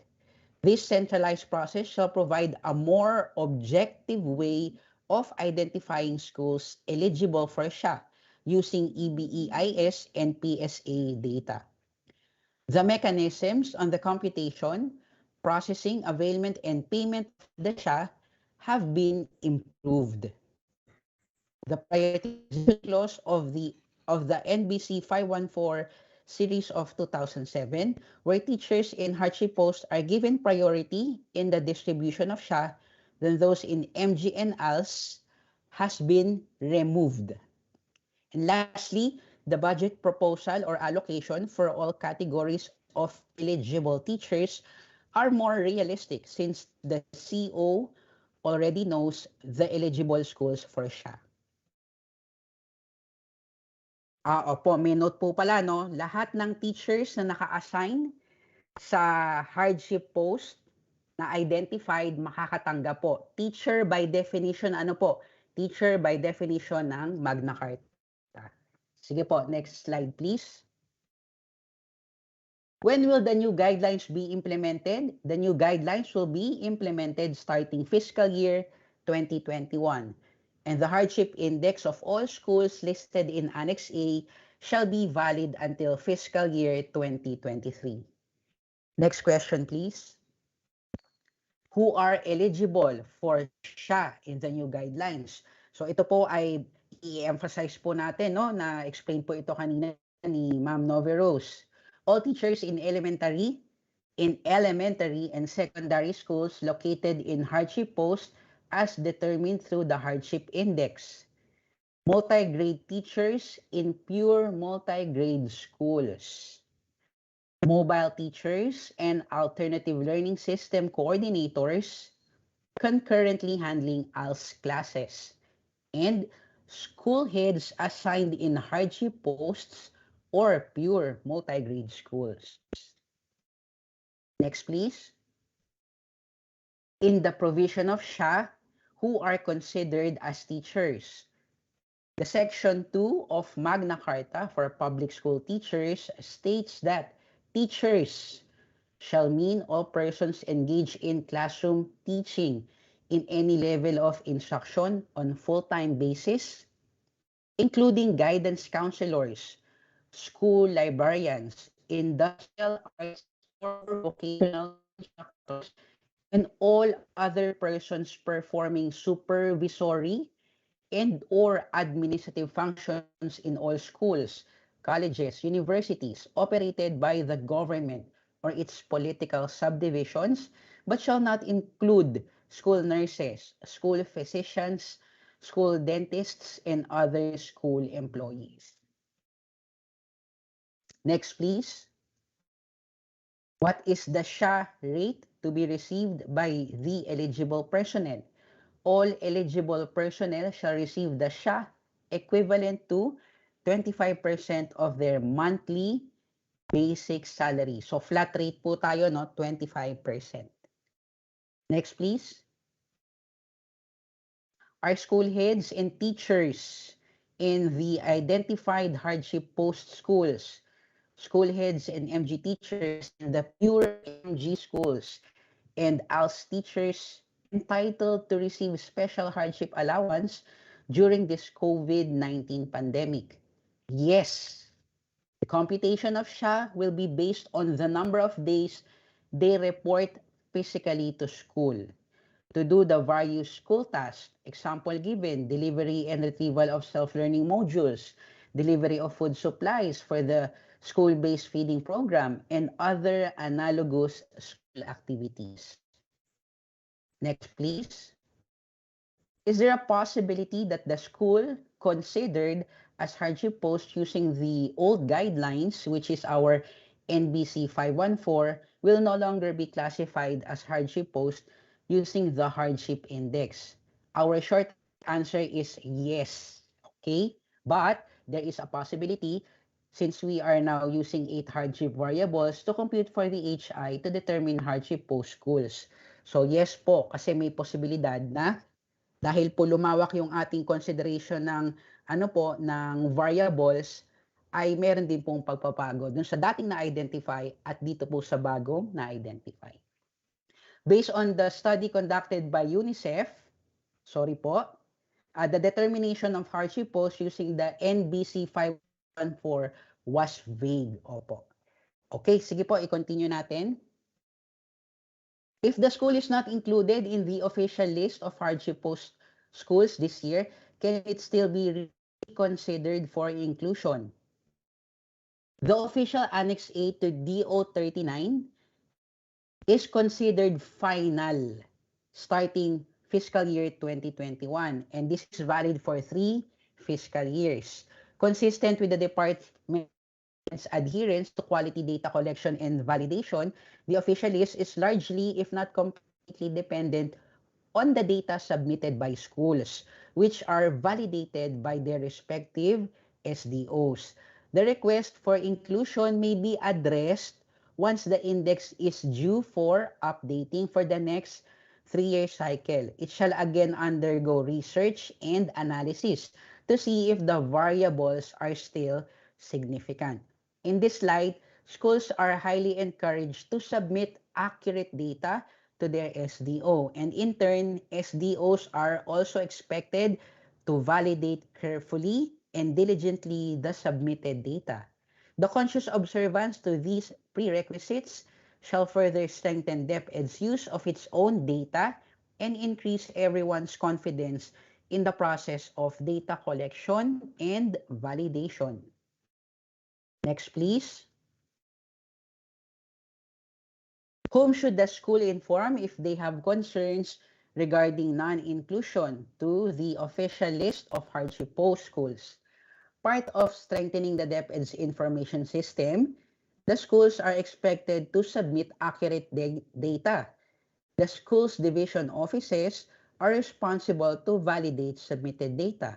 It is therefore more logical to seek verifications from the SDOs as they are in a better position to produce documents and explain their validation process, especially the one pertaining to the submission of data. Well, there is no prohibition to email concerns to the central office. It must be noted the central office is only an end user of all submitted and validated data. It analyzes the data which are officially captured in the DepEd's information systems. Next question, please. Given that the school was previously receiving the SHA as hardship post, is it unfair that the said school is now excluded from Annex A?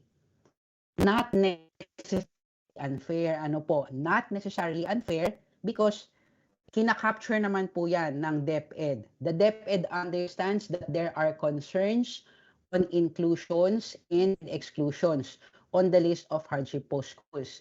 DepEd exerted due diligence in ensuring that the list of eligible schools is a result of research and data.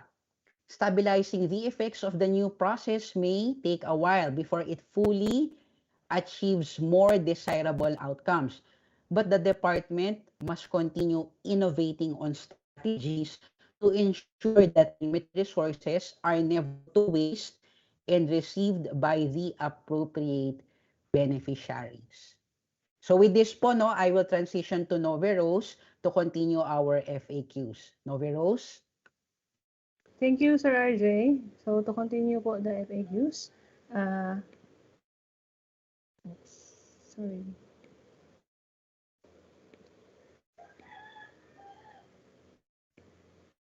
Okay.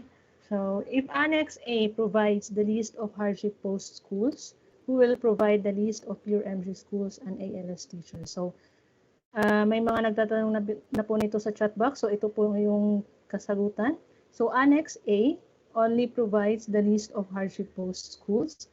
And for the list of pure MG schools naman, they shall be provided by the school's division office, specifically the CID and in coordination with the planning officer.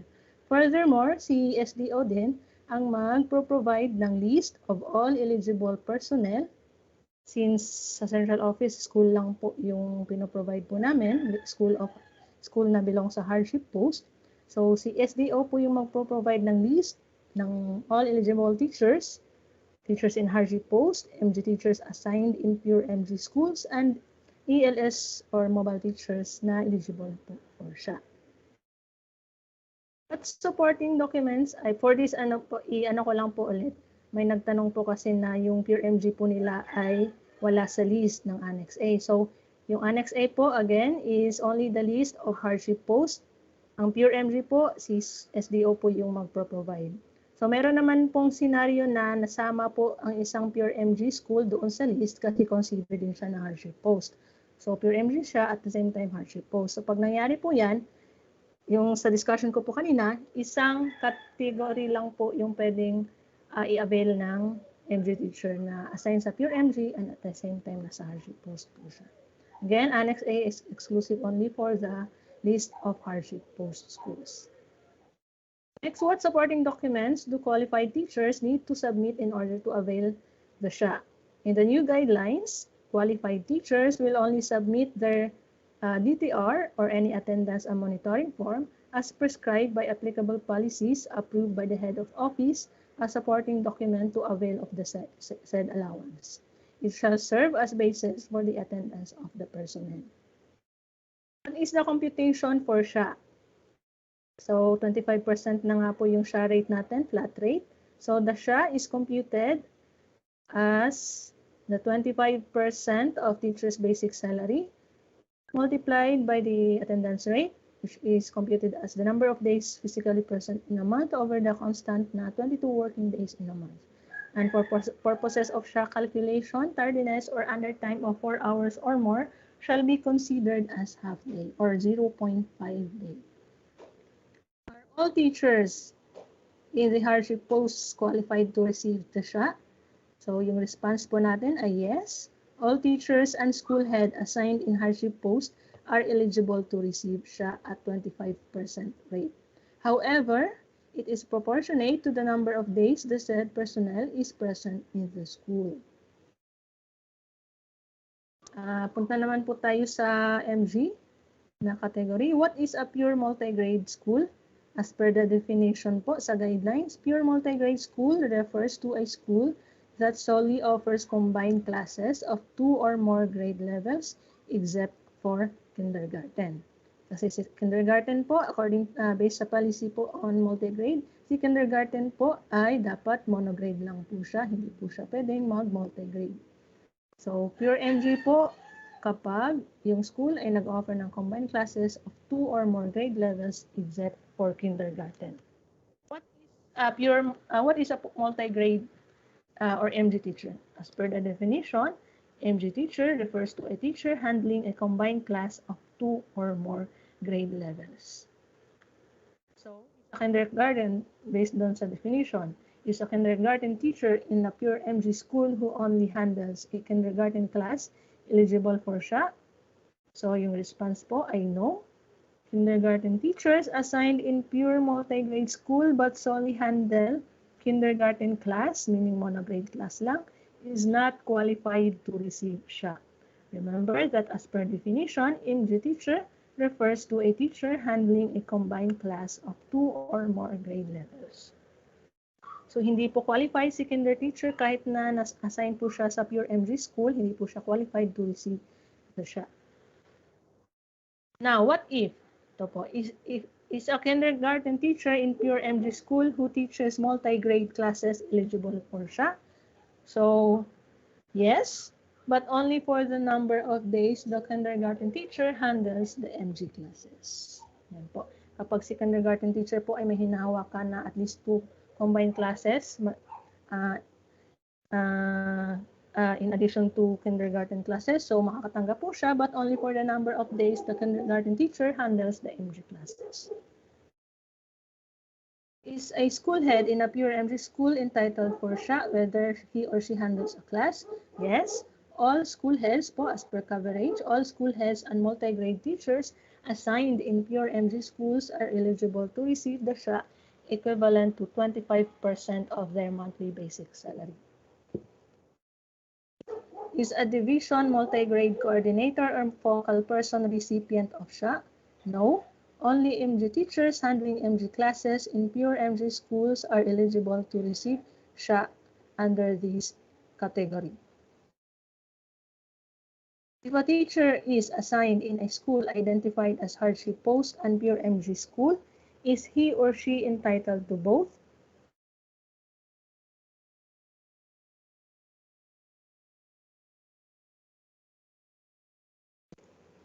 So no, for qualified personnel who meet more than one criterion. For example, a pure MG school is also categorized as a hardship post.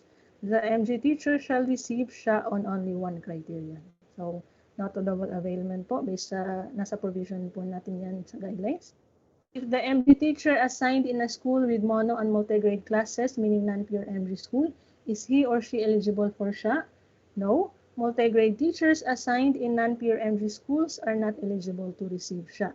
So as per the coverage of the new guidelines, only MG teachers assigned in pure MG schools are entitled to receive SHA. For the next naman po, ay discuss po ito ni Sir Toffer. Thank you po, Ma'am Nove. Alright, so is a SPED teacher who handles different levels eligible for SHA? So being a special education teacher is not a qualification to receive the SHA. However, if a SPED teacher is assigned in the hardship post and or handling multi-grade classes in the pure NG school, he or she is entitled to receive the SHA. So kindly take note lang po sa ating pong mga kasama na meron pong clarification po regarding SPED teachers po, no? Alright, next.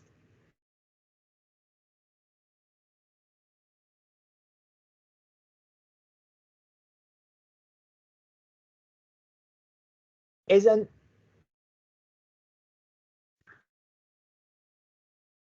non-teaching staff eligible for SHA? The answer is no. There is no legal basis for the teaching staff like ADAS or AO and the others to receive the SHA. As per the Magna Carta for Public School Teachers, those that are defined as teachers are the only eligible personnel to receive the SHA. Next po.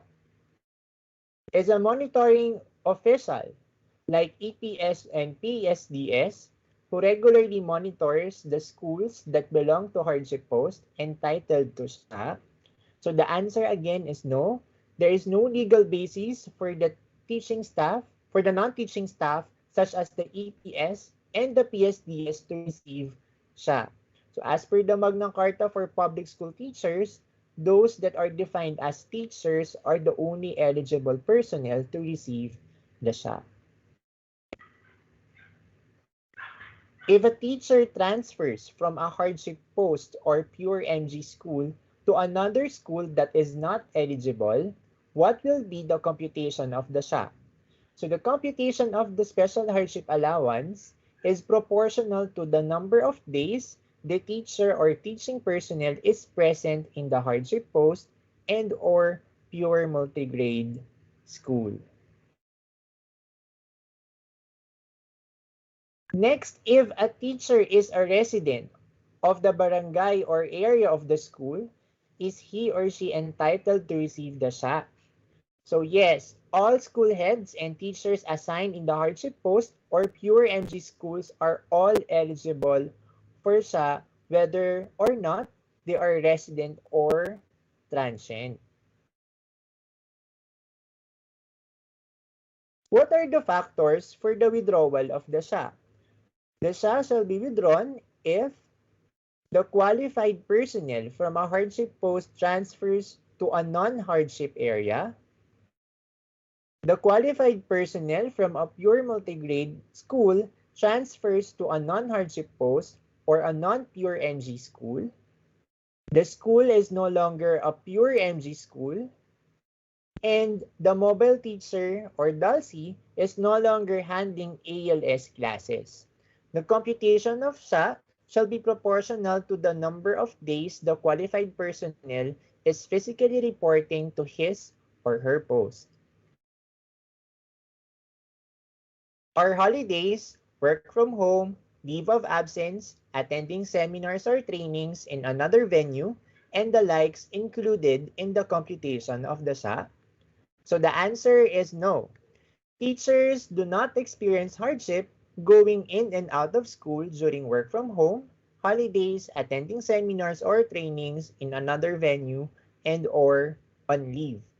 Thus, these are not included in the computation of SHA. The computation is proportional to the number of days that the teaching personnel is present in the hardship post and or pure multigrade schools. Is an ALS teacher in a highly urbanized city qualified to receive SHA? Yes, as long as the alternative learning system teacher is handling ALS classes. Are the ALS teachers who are assigned to teach in jail, barangay community, or nearby school communities still qualified? So the answer is yes. All alternative learning system teachers, both mobile teachers and DALSIs, handling ALS classes are eligible to receive the SHA. Note that the hardship of ALS teachers also include the effort of searching and convincing learners to come to class, which is the unique hardship conditions compared to other regular teachers. They are not concentrated in one area and they are assigned to teach in different clusters also.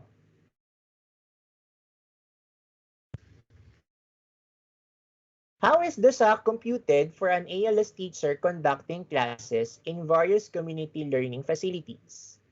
Regardless of where the alternative learning system classes are held, the SHA is computed proportional to the number of days the ALS teacher conducted these classes. The ALS teacher must submit his or her DTR or any attendance and monitoring form as evidence that he or she conducted ALS classes. If an ALS EPS2 handles classes, is he or she entitled for SHA? So the answer is no. There is no legal basis for the payment of SHA for the non-teaching staff to receive SHA.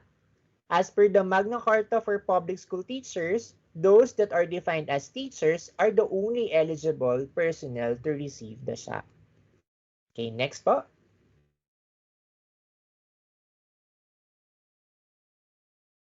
And I guess that's it. Thank you so much po for listening. Sir RJ. Thank you, Noveros and Christopher. So, sirs and madams, we have just presented the frequently asked questions that we harvested based on our actual experiences of concerns, and also most of which are also anticipated questions. So again po, we are all highly encouraged to refer to these FAQs whenever needed and necessary. So with this po, no, we will go to the next part of our open forum. At dito po natin titignan yung atin pong mga na-document sa atin pong record. In as much as we can, we will accommodate all. Pero in the interest of time, kapag ka po yung question ay nabigyan na po ng kasagutan kanina sa chat box, hindi na po natin siya palalawigin dito po sa open forum. Kapag ka din po yung question ay nasagot na ng FAQ, ganun din po hindi na po natin papalawigin. Yun lang pong mga pending pa po. At saka kung kailangan ng elaboration, i-recognize po natin, tatawagin po ang inyong pangalan bago po tayo mag-unmute. So with this, we are also joined by Sir Dexter in this open forum. And naka-standby din po yung iba po nating mga kasamahan sa central office. Okay, so let's see. Sige po, unang Unang pag-check, malinaw po ang aking boses? Naririnig po ba ako? Thumbs up lang po. Okay, Yes po, sige sir. po. Thank you so much. Sige po, basahin na po natin. Galing po kay Ma'am Maria Competente. Opo. Good morning. Yung po bang mga violent acts ay yung mga recorded lang? Yun pong 2 na upper limit per year po ba yung 2? Maraming salamat. Galing po kay Ma'am Maria Competente. So, ang sagot po natin dyan, upper limit ay constant po. Opo, constant po yung 2. At ito po ay based din sa data ng lahat po ng schools. Unless we have additional response to Ma'am Competente, we will be proceeding to the next question. Okay, so I think po no, okay na po. We satisfied the answer. I mean the response to the question. So in effect, yun pong additional na katanungan ni Ma'am ay answered na rin po ano. So i-proceed po natin. In our district, there are 3 island schools having the same distance from the division office. However, only one school was included in the official list issued by the central office under DO 39. How can we check if the assessment for SHA has been rightfully validated and verified based on hardship index? So again po, I think Sir Gerson, galing po kay Sir Gerson Heraldo yung katanungang ito or yung concern. I think Sir Gerson, babalik po tayo doon no sa naipakita po natin kaninang naibahagi po nating explanation na ang pag-validate po, ang pag-verify ng mga submitted data ay nasa ano po no, nasa realm po ng schools division office.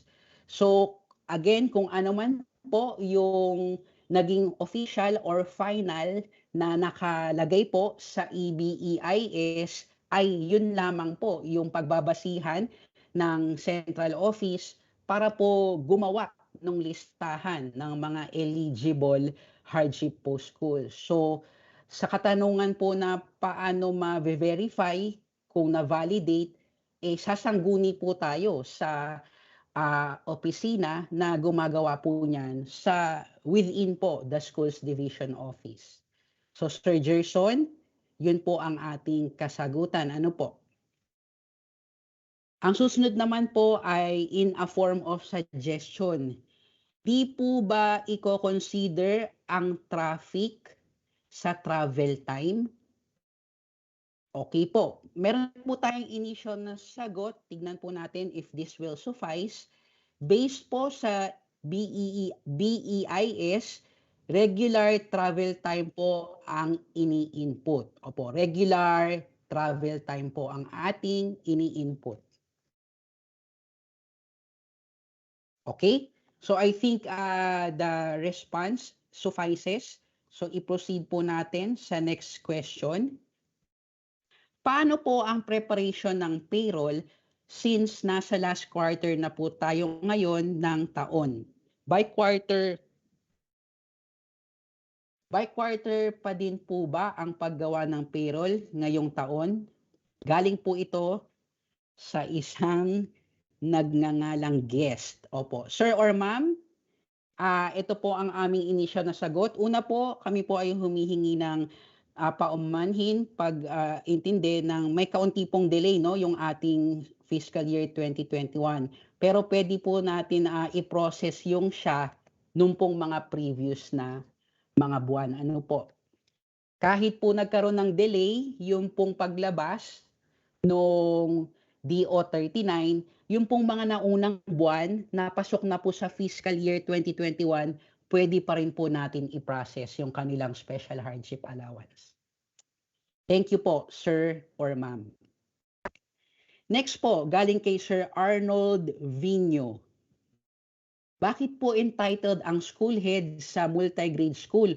Wala po naman siyang tinuturuan. Sir Arnold, una po, by definition ng Magna Carta, ini-interpret po ng DO 39 Series 2021 na teacher po si school head.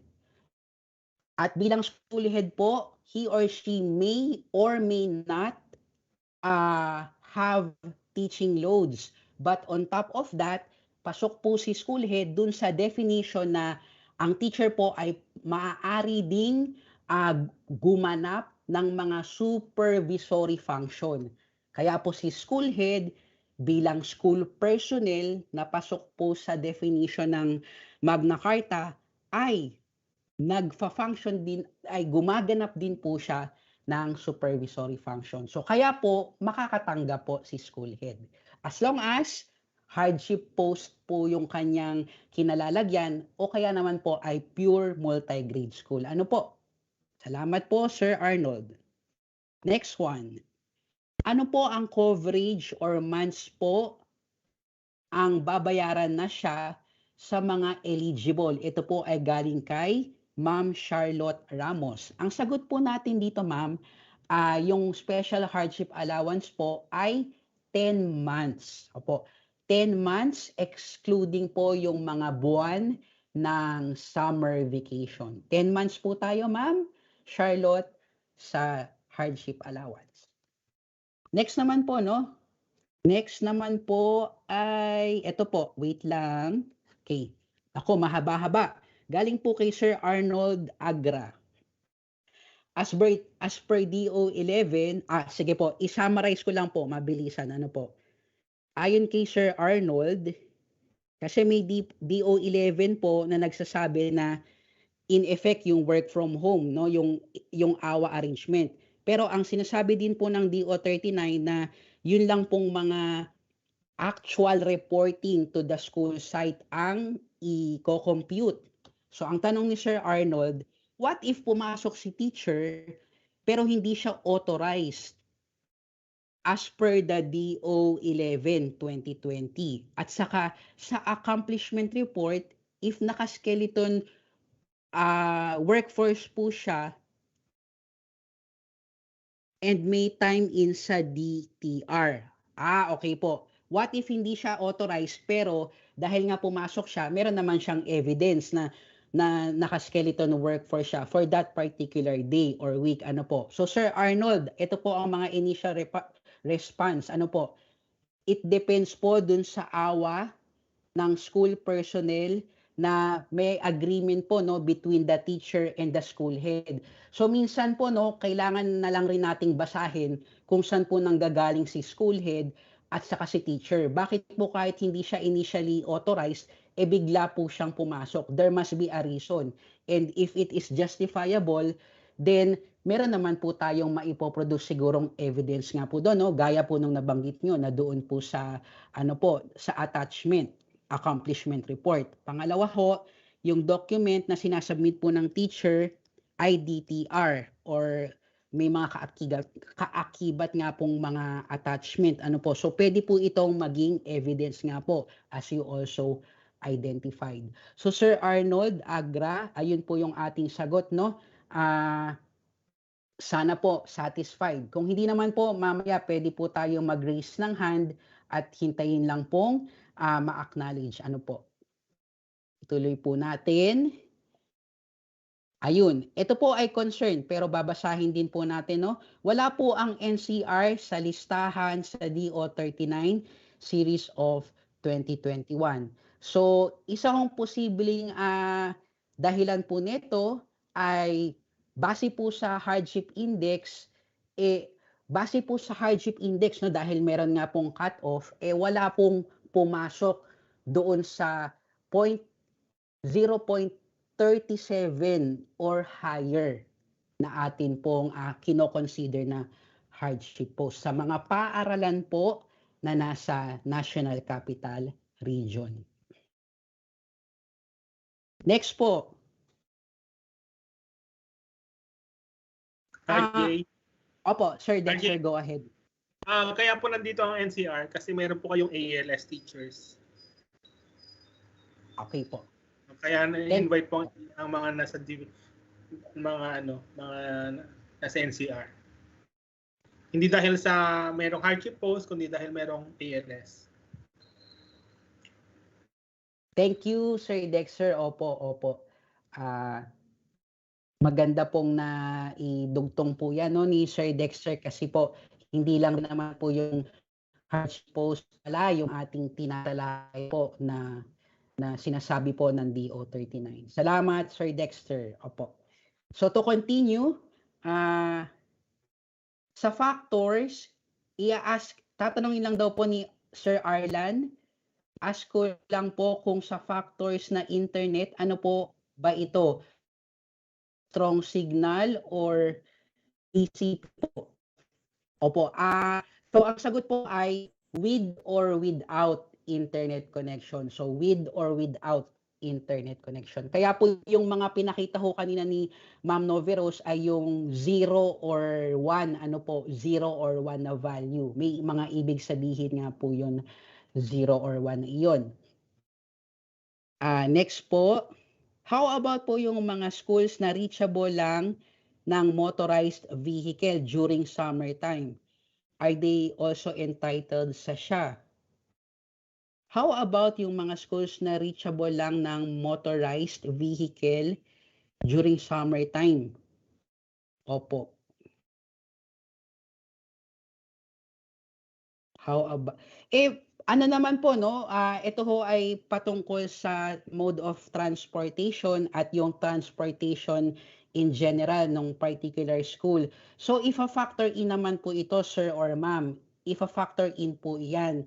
Pero let us be reminded na ito po ay isa lang po doon sa 8 mga factors. So if this is factored in together with the rest of the factors, then kung lumabas naman po sa score dun sa hardship index na ano po, napasok po si school sa atin pong cut-off, then makakatanggap po ang atin pong ano po no, ang atin pong school na dinedescribe.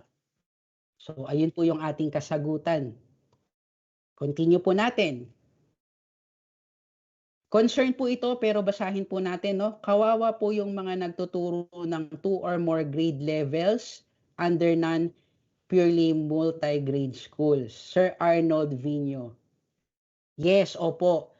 Salamat po sa pagbabahagi ng inyo pong concern at makakasiguro kayo Sir Arnold at sa atin pong lahat no mga sir and ma'am na ito po ay isa sa mga natatanggap po talaga namin na concern at talaga pong inaalagaan po namin to by seriously documenting. Kasi nabanggit din naman po natin kanina na meron pong allotted time or tamang panahon para po balikan lahat at pag-aralan muli, i-analyze. So doon po natin ilalatag sa pagkakataong iyon ang mga concerns na kagaya po nito. Makakasiguro po kayo no na if a factor in po ito pag inaral ulit, titignan pong muli. Pero sa ngayon po, kailangan lang din po namin ibahagi na sa usapin nga pong special hardship allowance, meron po tayong mga pillars na kinakapitan ano po at ang isa po dito ay yung principle of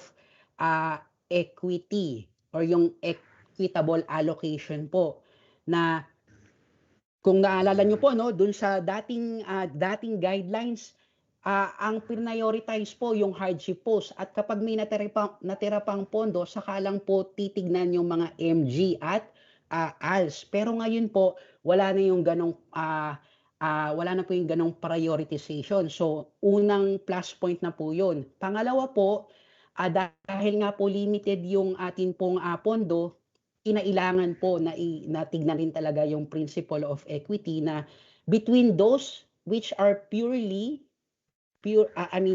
multi-grade schools at doon naman po sa mga hindi po pure, nakita po sa pag-aaral no, with evidence na talaga hong mas angat po yung pong pure. Kaya doon lang din po natin nakikita yung ano po no, yung reason kung bakit po na-prioritize ang pure MG.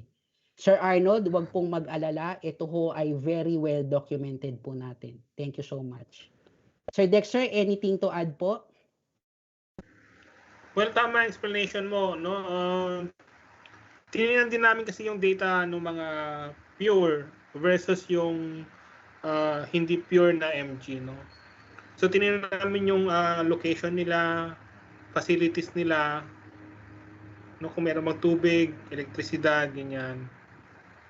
Nakita namin na yung mga pure MG schools ay mas yung facilities nila hindi maayos. May kulang na mga facilities ganyan. So, again, yung principle ng equity na sino ba dito ang mas nangailangan ng mga school and lumalabas na yung mga pure MG, no? Kung again, babalik ko po sa usapin ng nung budget, no? Na-discuss ko kanina na 2.1 budget, tumaas yung sahod ng teachers, tinaas natin yung rate. Hindi po kailangan po talaga natin pag-isipan kung sino dito sa mga schools natin ang mas pangailangan, no? Hindi natin sinasabing itong mga MG teachers na to hindi nahirapan. Hindi po, nahirapan po sila, na nakita po rin namin yan kasi nag-visit din po sila, nag-visit din kami. Pero ang sitwasyon po talaga ay kailangan nating piliin dito sa mga MG school, sino sa kanila ang mas matindi yung pangailangan. At yun po yung guiding principle, no? Tinitake note po naman namin yung mga concern, no? Pero ano po, no, susubukan namin ilaban sa mga susunod na taon na kung tataas ang budget, hindi na siya 2.1, kung madoble yan, then mapaparami yung yung makikinabang. Pero at the moment po, ang budget natin ngayon at sa kasusunod na taon ay 2.1. Thank you so much, Sir Dexter. Opo. Let's continue. Galing po ito kay Ma'am Charlotte Ramos. Ang sabi po ni Ma'am, yung pong travel time from school to division office, ang travel costs wala na po sa school year 2020-2021 BEIS school profiles. So ang basis muna po niyan, yung BEIS 2019-2020. Ang initial sagot po natin dito, Ma'am Charlotte, yes po, school year 2019-2020 ang data po na gamit po natin. Unless po may gustong idagdag,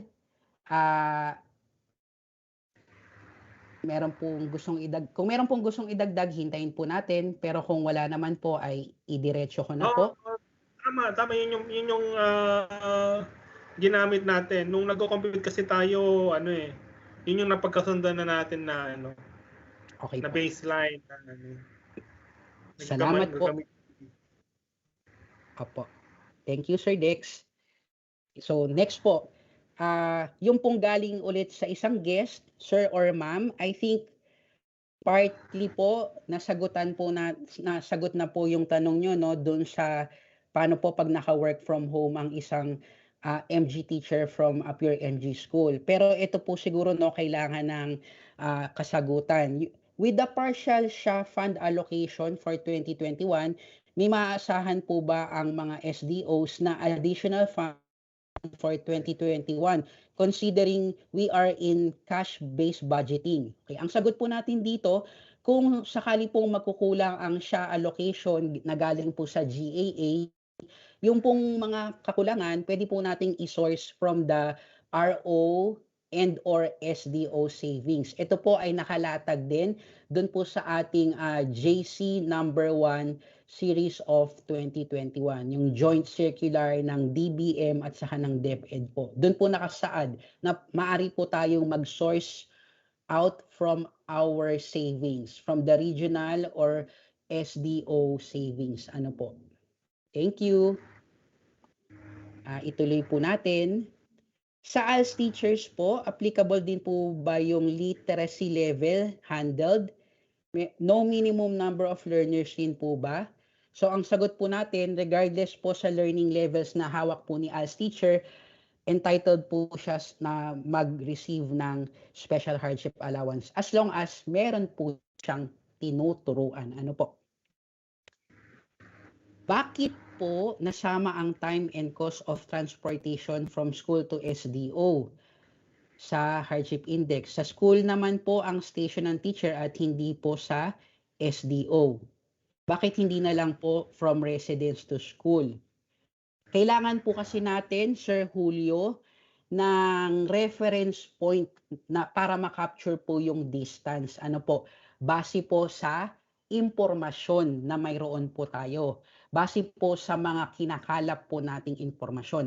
At meron po tayong matibay at standard na impormasyon na nakikita rin po sa BEIS ay yung pong distance from school to division office. Opo.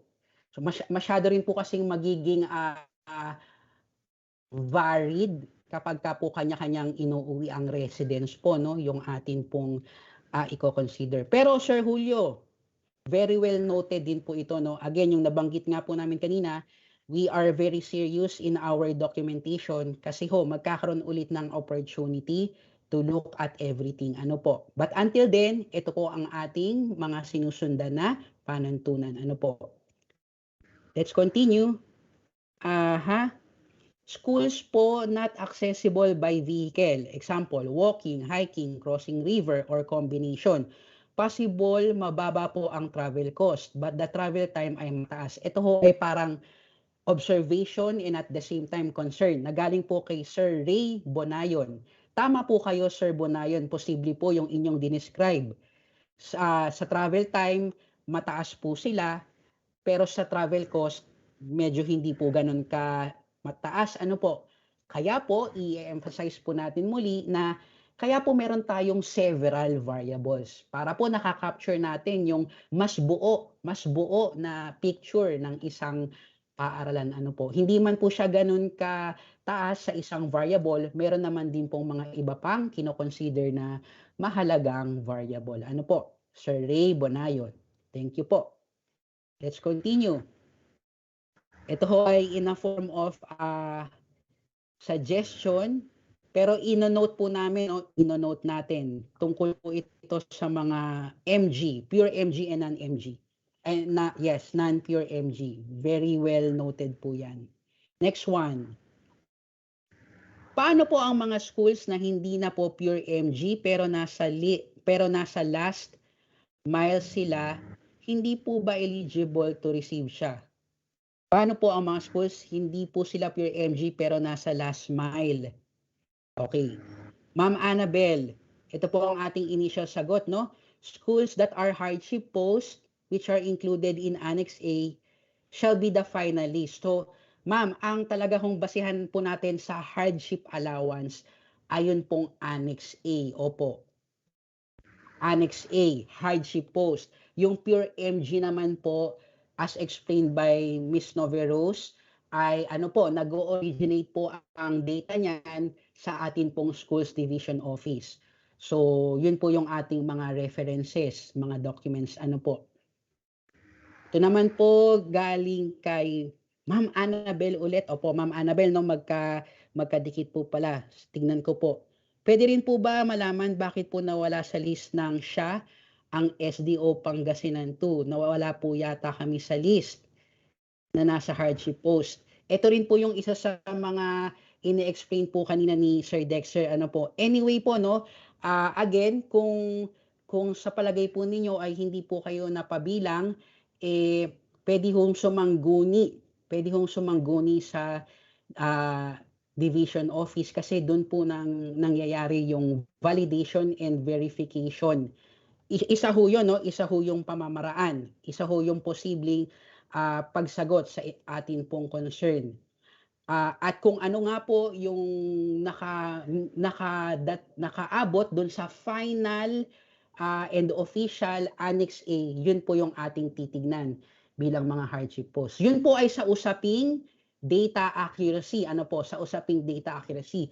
At ganun din naman po, ma'am, no? Ito naman po ay posibilidad lang din, isang possible explanation na dahil din po sa principle of equity, binalansi lang po natin, no? Tandaan po natin, lahat po ng schools ay may hardship index score. Pero dahil po nga tinitignan natin kung paano po magiging equitable ang paggamit at pag-allocate, baka lang po, no, may gumalaw doon po sa dating listahan at dito ho sa bagong listahan. So, ayun po, Ma'am Annabel. Sir Dex, any addition that we feel like needs to be expressed? Paulit nga yung tanong. Kasi po, no, ang observation ni Ma'am Annabel, hindi na po napabilang yung division office sa ano po, listahan ng Annex A. So, pwede daw po bang malaman kung bakit po nawala sa listahan yung kanila pong division?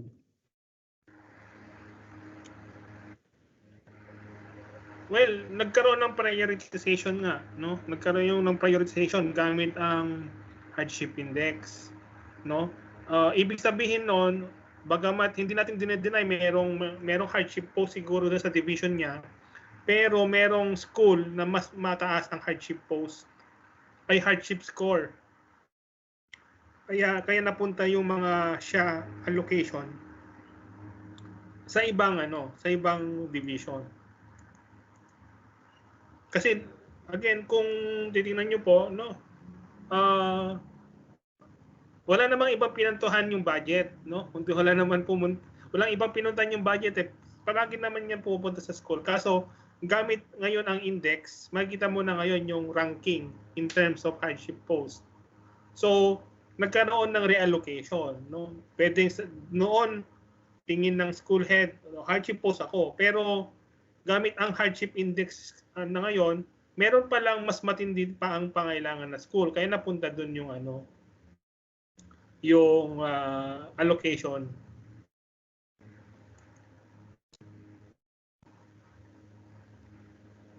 Opo. Thank you Sir Dexter. Opo. Sir Dexter, no, meron din po ditong question but also probably a request or observation kasi sabi po ni Sir or Ma'am kung pwede daw po ba nating i-review yung hardship index na ginamit daw po kasi dapat daw po yung data information mismo po galing sa SDO level. Kasi sila daw po ang mas nakakaalam ng sitwasyon. I think po Sir Dexter, yun rin naman po yung pinagdaanan, no? Talaga naman pong galing sa division level, division office level, ang atin pong ginamit. Kasi yun po yung validate. Opo. Sir Dex, opo. Galing po yan sa official repository natin ng data na BIS.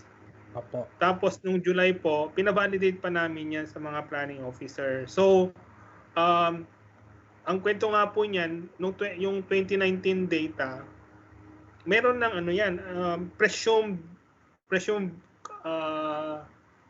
validated na yan kasi nire-report na natin po yan eh. Presumed valid, accurate, true ang official data natin. Pero tinignan namin, nakita namin na may mga missing eh, may mga empty cells. So, tapos parang may mga extreme values din. So, pa rin kami, nag-consult kami sa planning, pwede pa bang i-validate natin to kahit official na. Nag-agree sila, i-validate natin. So, nagkaroon ng meeting po nung July. Kinausap namin yung mga planning officers. Pwede bang i-validate itong mga data na to kasi tingin namin ay hindi na ilagay yung data, missing. O kaya naman, extreme yung mga values, baka error sa encoding. So, meron pong pagkakataon na binalidate po yan. 2 buwan po namin hinintay na i-validate. So,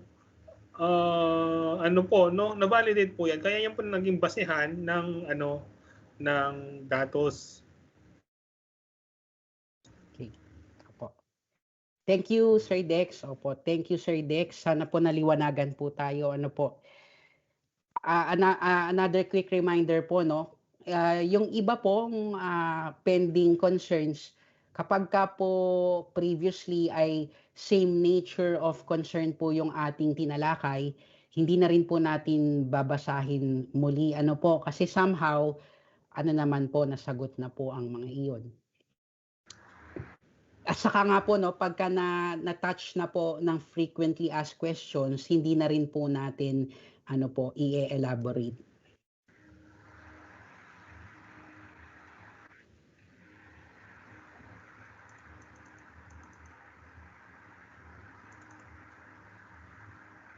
Okay, sige, try po natin to.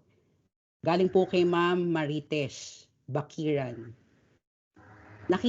Nakita ko po sa list ng MG schools na qualified na makatanggap ng SHA for 2021. Ulitin ko ho, nakita ko sa list ng MG schools na qualified na makatanggap ng SHA for 2021. But when I requested for their SF4, many of them are no longer MG schools. Can we have other MG schools na kapalit nila? Galing po kay Ma'am Marites Bakiran. Okay po, no? Ma'am Marites, muli ang... RJ, ako na lang mag-simplify sige ng po. question. Okay po. Listahan kasi ito ng eligible na pure MG. Opo. Ang question niya.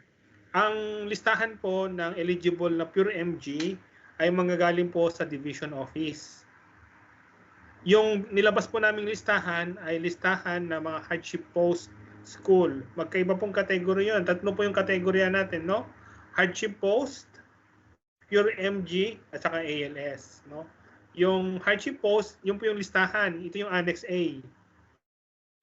Yung list ng mga pure MG, manggagaling po yan sa division office. In coordination, mag-coordinate po kayo sa planning.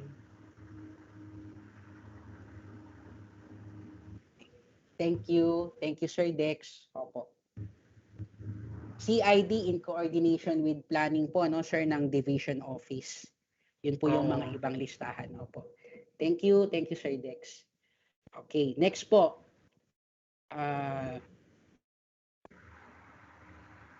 Mukhang nasagot na po, no, yung iba pong mga tanong. So, ipo-proceed ko ho.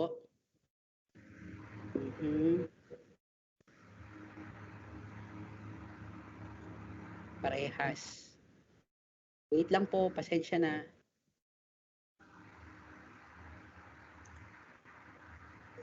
Napansin po ng SDO Cagayan City na hindi po kasama ang nurses at doctors sa guidelines. Tama po. Yung school nurses and yung school nurses hindi po siya kasi hindi po siya pasok doon sa definition ng Magna Carta. Pero po yung mga hazard pay po nila sa BLSS po ang polisiya, yung hazard pay po ng mga nurses and doctors ay polisiya po ng BLSS. Opo.